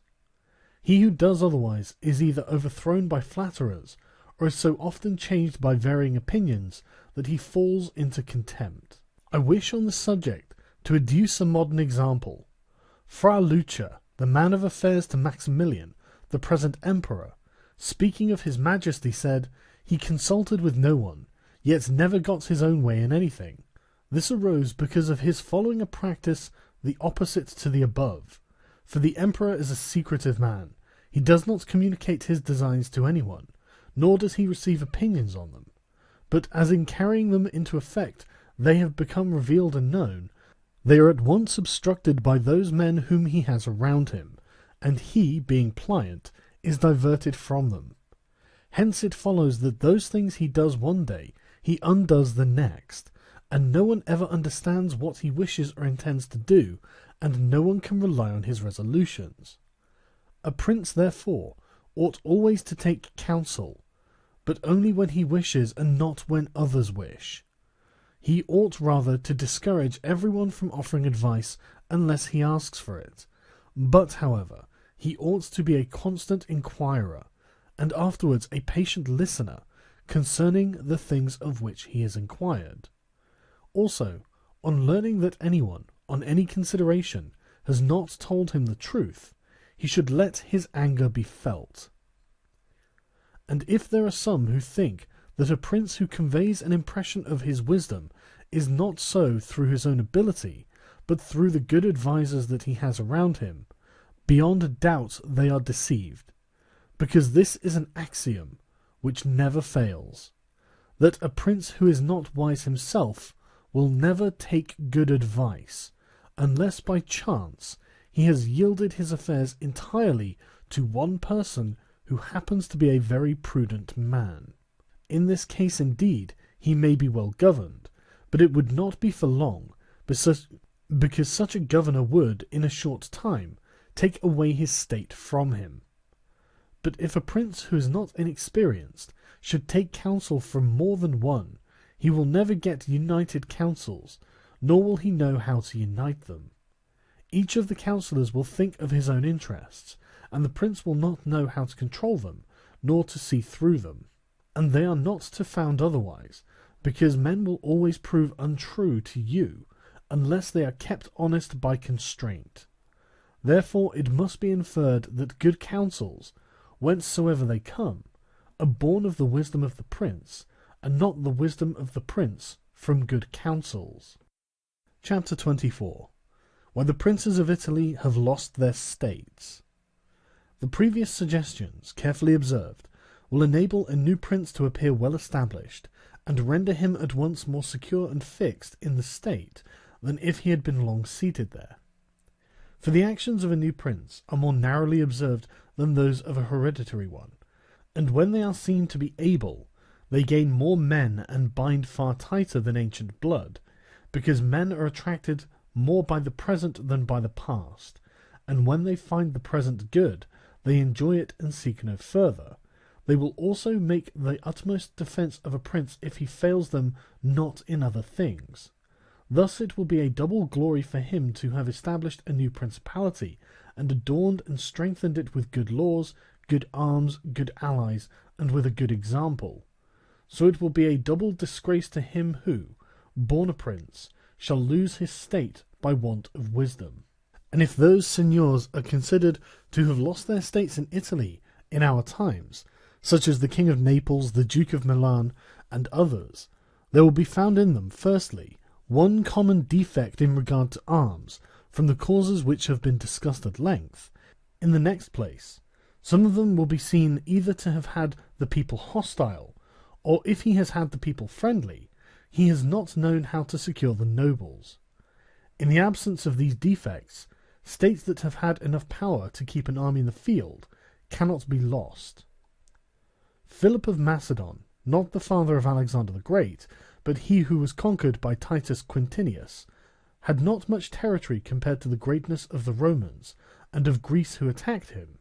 yet, being a warlike man who knew how to attract the people and secure the nobles, he sustained the war against his enemies for many years, and if in the end he lost the dominion of some cities, nevertheless he retained the kingdom. Therefore do not let our princes accuse fortune for the loss of their principalities after so many years' possession, but rather their own sloth, because in quiet times they never thought that there could be a change. It is a common defect in man not to make any provision in the calm against a tempest, and when afterwards the bad times came, they thought of flight and not defending themselves, and they hoped that the people, disgusted with the insolence of the conquerors, would recall them. This course, when others fail, may be good, but it is very bad to have neglected all other expedients for that, since you would never wish to fall because you trusted to be able to find someone later on to restore you. This again either does not happen, or, if it does, it will not be for your security, because that deliverance is of no avail which does not depend upon yourself. Those only are reliable, certain, and durable that depend on yourself and your valour. Chapter 25. What fortune can effect in human affairs, and how to withstand her. It is not unknown to me how many men have had, and still have, the opinion that the affairs of the world are in such wise governed by fortune and by God, that men with their wisdom cannot direct them, and that no one can even help them, and because of this they would have us believe that it is not necessary to labour much in affairs, but to let chance govern them. This opinion has been more credited in our times, because of the great changes in human affairs which have been seen, and may still be seen every day, beyond all human conjecture. Sometimes pondering over this, I am in some degree inclined to their opinion. Nevertheless, not to extinguish our free will, I hold it to be true that fortune is the arbiter of one half of our actions, but that she still leaves us to direct the other half, or perhaps a little less. I compare her to one of those raging rivers, which when in flood overflows the plains, sweeping away trees and buildings, bearing away the soil from place to place. Everything flies before it, all yield to its violence, without being able in any way to withstand it. And yet, though its nature be such, it does not follow therefore that men, when the weather becomes fair, shall not make provision, both with defences and barriers, in such a manner that, rising again, the waters may pass away by canal, and their force be neither so unrestrained nor so dangerous. So it happens with Fortune, who shows her power where valour has not prepared to resist her, and thither she turns her forces where she knows that barriers and defences have not been raised to constrain her. And if you will consider Italy, which is the seat of these changes, and which has given to them their impulse, you will see it to be an open country without barriers, and without any defence. For if it had been defended by proper valour, as are Germany, Spain, and France, either this invasion would not have made the great changes that it has made, or it would not have come at all. And this I consider enough to say concerning resistance to fortune in general. But confining myself more to the particular, I say that a prince may be seen happy today and ruined tomorrow, without having shown any change of disposition or character. This, I believe, arises firstly from causes that have already been discussed at length, namely, that the prince who relies entirely on fortune is lost when it changes. I believe also that he will be successful who directs his actions according to the spirit of the times, and that he whose actions do not accord with the times will not be successful. Because men are seen in affairs that lead to the end which every man has before him, namely, glory and riches, to get there by various methods, one with caution, another with haste, one by force, another by skill, one by patience, another by its opposite, and each one succeeds in reaching the goal by a different method. One can also see of two cautious men, the one attain his end and the other fail, and similarly, two men by different observances are equally successful, the one being cautious, the other impetuous. All this arises from nothing else than whether or not they conform in their methods to the spirit of the times. This follows from what I have said, that two men working differently bring about the same effect, and of two working similarly, one attains his object and the other does not. Changes in a state also issue from this, for if to one who governs himself with caution and patience, time and affairs converge in such a way that his administration is successful, his fortune is made. But if time and affairs change, he is ruined if he does not change his course of action. But a man is not often found sufficiently circumspect to know how to accommodate himself to the change, both because he cannot deviate from what nature inclines him to do, and also because, having always prospered by acting in one way, he cannot be persuaded that it is well to leave it, and therefore the cautious man, when it is time to turn adventurous, does not know how to do it. But he had changed his conduct with the times fortune would not have changed.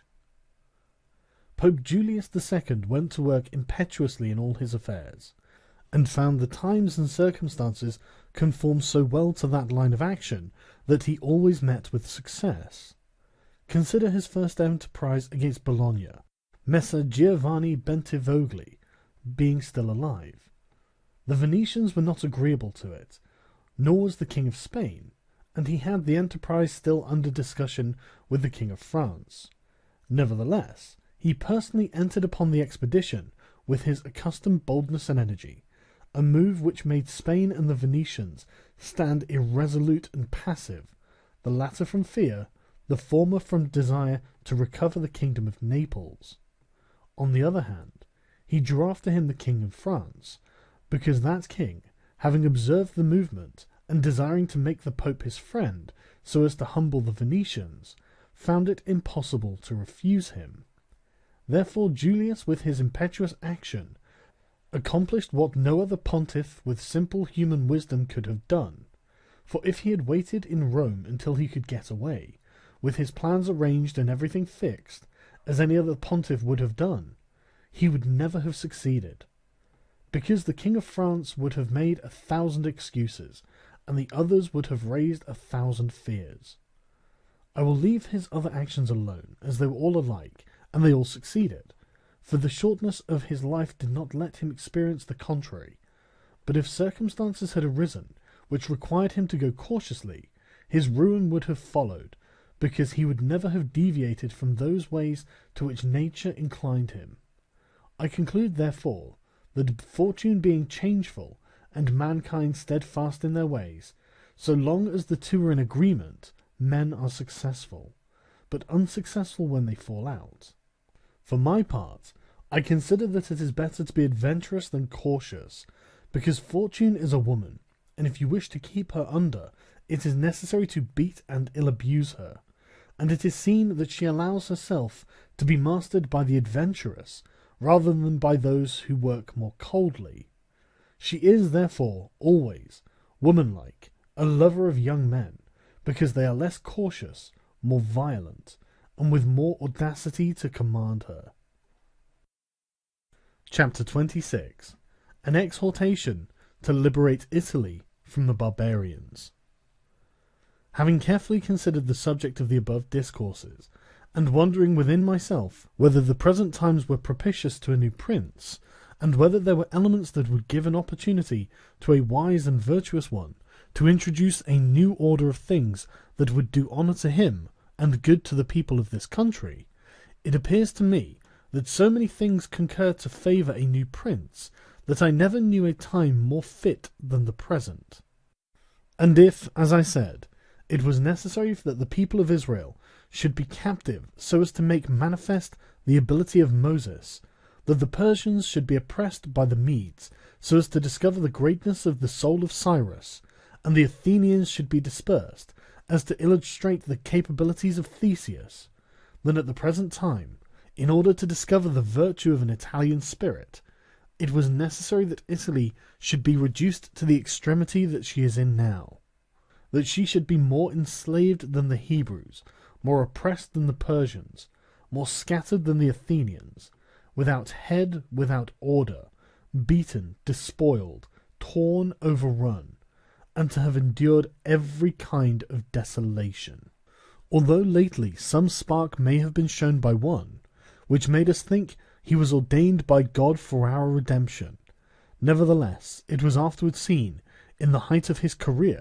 that fortune rejected him, so that Italy, left as without life, waits for him who shall yet heal her wounds, and put an end to the ravaging and plundering of Lombardy, to the swindling and taxing of the kingdom and of Tuscany, and cleanse those sores that for long have festered. It is seen how she entreats God to send someone who shall deliver her from these wrongs and barbarous insolencies. It is seen that also she is ready and willing to follow a banner if only someone will raise it. Nor is there to be seen at present one in whom she can place more hope than in your illustrious house, with its valour and fortune, favoured by God and by the Church, of which it is now the chief, and could be made the head of this redemption. This will not be difficult if you will recall to yourself the actions and lives of the men I have named. And although they were great and wonderful men, yet they were men, and each one of them had no more opportunity than the present offers, for their enterprises were neither more just nor easier than this, nor was God more their friend than he is yours. With us there is great justice, because that war is just which is necessary, and arms are hallowed when there is no other hope but in them. Here there is the greatest willingness, and where the willingness is great, the difficulty cannot be great if you will only follow those men to whom I have directed your attention. Further than this, how extraordinarily the ways of God have been manifested beyond example. The sea is divided, a cloud has led the way, the rock has poured forth water, it has rained manna. Everything has contributed to your greatness. You ought to do the rest. God is not willing to do everything, and thus take away our free will, and that share of glory that belongs to us. and it is not to be wondered at if none of the above-named Italians have been able to accomplish all that is expected from your illustrious house, and if in so many revolutions in Italy, and in so many campaigns, it has always appeared as if military virtue were exhausted. This has happened because the old order of things was not good, and none of us have known how to find a new one. And nothing honours a man more than to establish new laws and new ordinances, when he himself was newly risen. Such things, when they are well-founded and dignified, will make him revered and admired, and in Italy there are not wanting opportunities to bring such into use in every form. Here there is great valour in the limbs, whilst it fails in the head. Look attentively at the duels and the hand-to-hand combats, how superior the Italians are in strength, dexterity, and subtlety. But when it comes to armies they do not bear comparison, and this springs entirely from the insufficiency of the leaders, since those who are capable are not obedient, and each one seems to himself to know that, having never been any one so distinguished above the rest, either by valour or fortune, that others would yield to him. Hence it is that for so long a time, and during so much fighting in the past 20 years, whenever there has been an army wholly Italian, it has always given a poor account of itself. The first witness to this is Il Taro, afterwards Alessandria, Capua, Genoa, Velia, Bologna, Maestri. If, therefore, your illustrious house wishes to follow these remarkable men who have redeemed their country, it is necessary before all things, as a true foundation for every enterprise, to be provided with your own forces, because there can be no more faithful, truer, or better soldiers. And although singly they are good, altogether they will be much better when they find themselves commanded by their prince, honoured by him, and maintained at his expense. Therefore it is necessary to be prepared with such arms, so that you can be defended against foreigners by Italian valour. And although Swiss and Spanish infantry may be considered very formidable, nevertheless there is a defect in both, by reason of which a third order would not only be able to oppose them, but might be relied upon to overthrow them. For the Spaniards cannot resist cavalry, and the Switzers are afraid of infantry whenever they encounter them in close combat. Owing to this, as has been and may again be seen, the Spaniards are unable to resist French cavalry, and the Switzers are overthrown by Spanish infantry,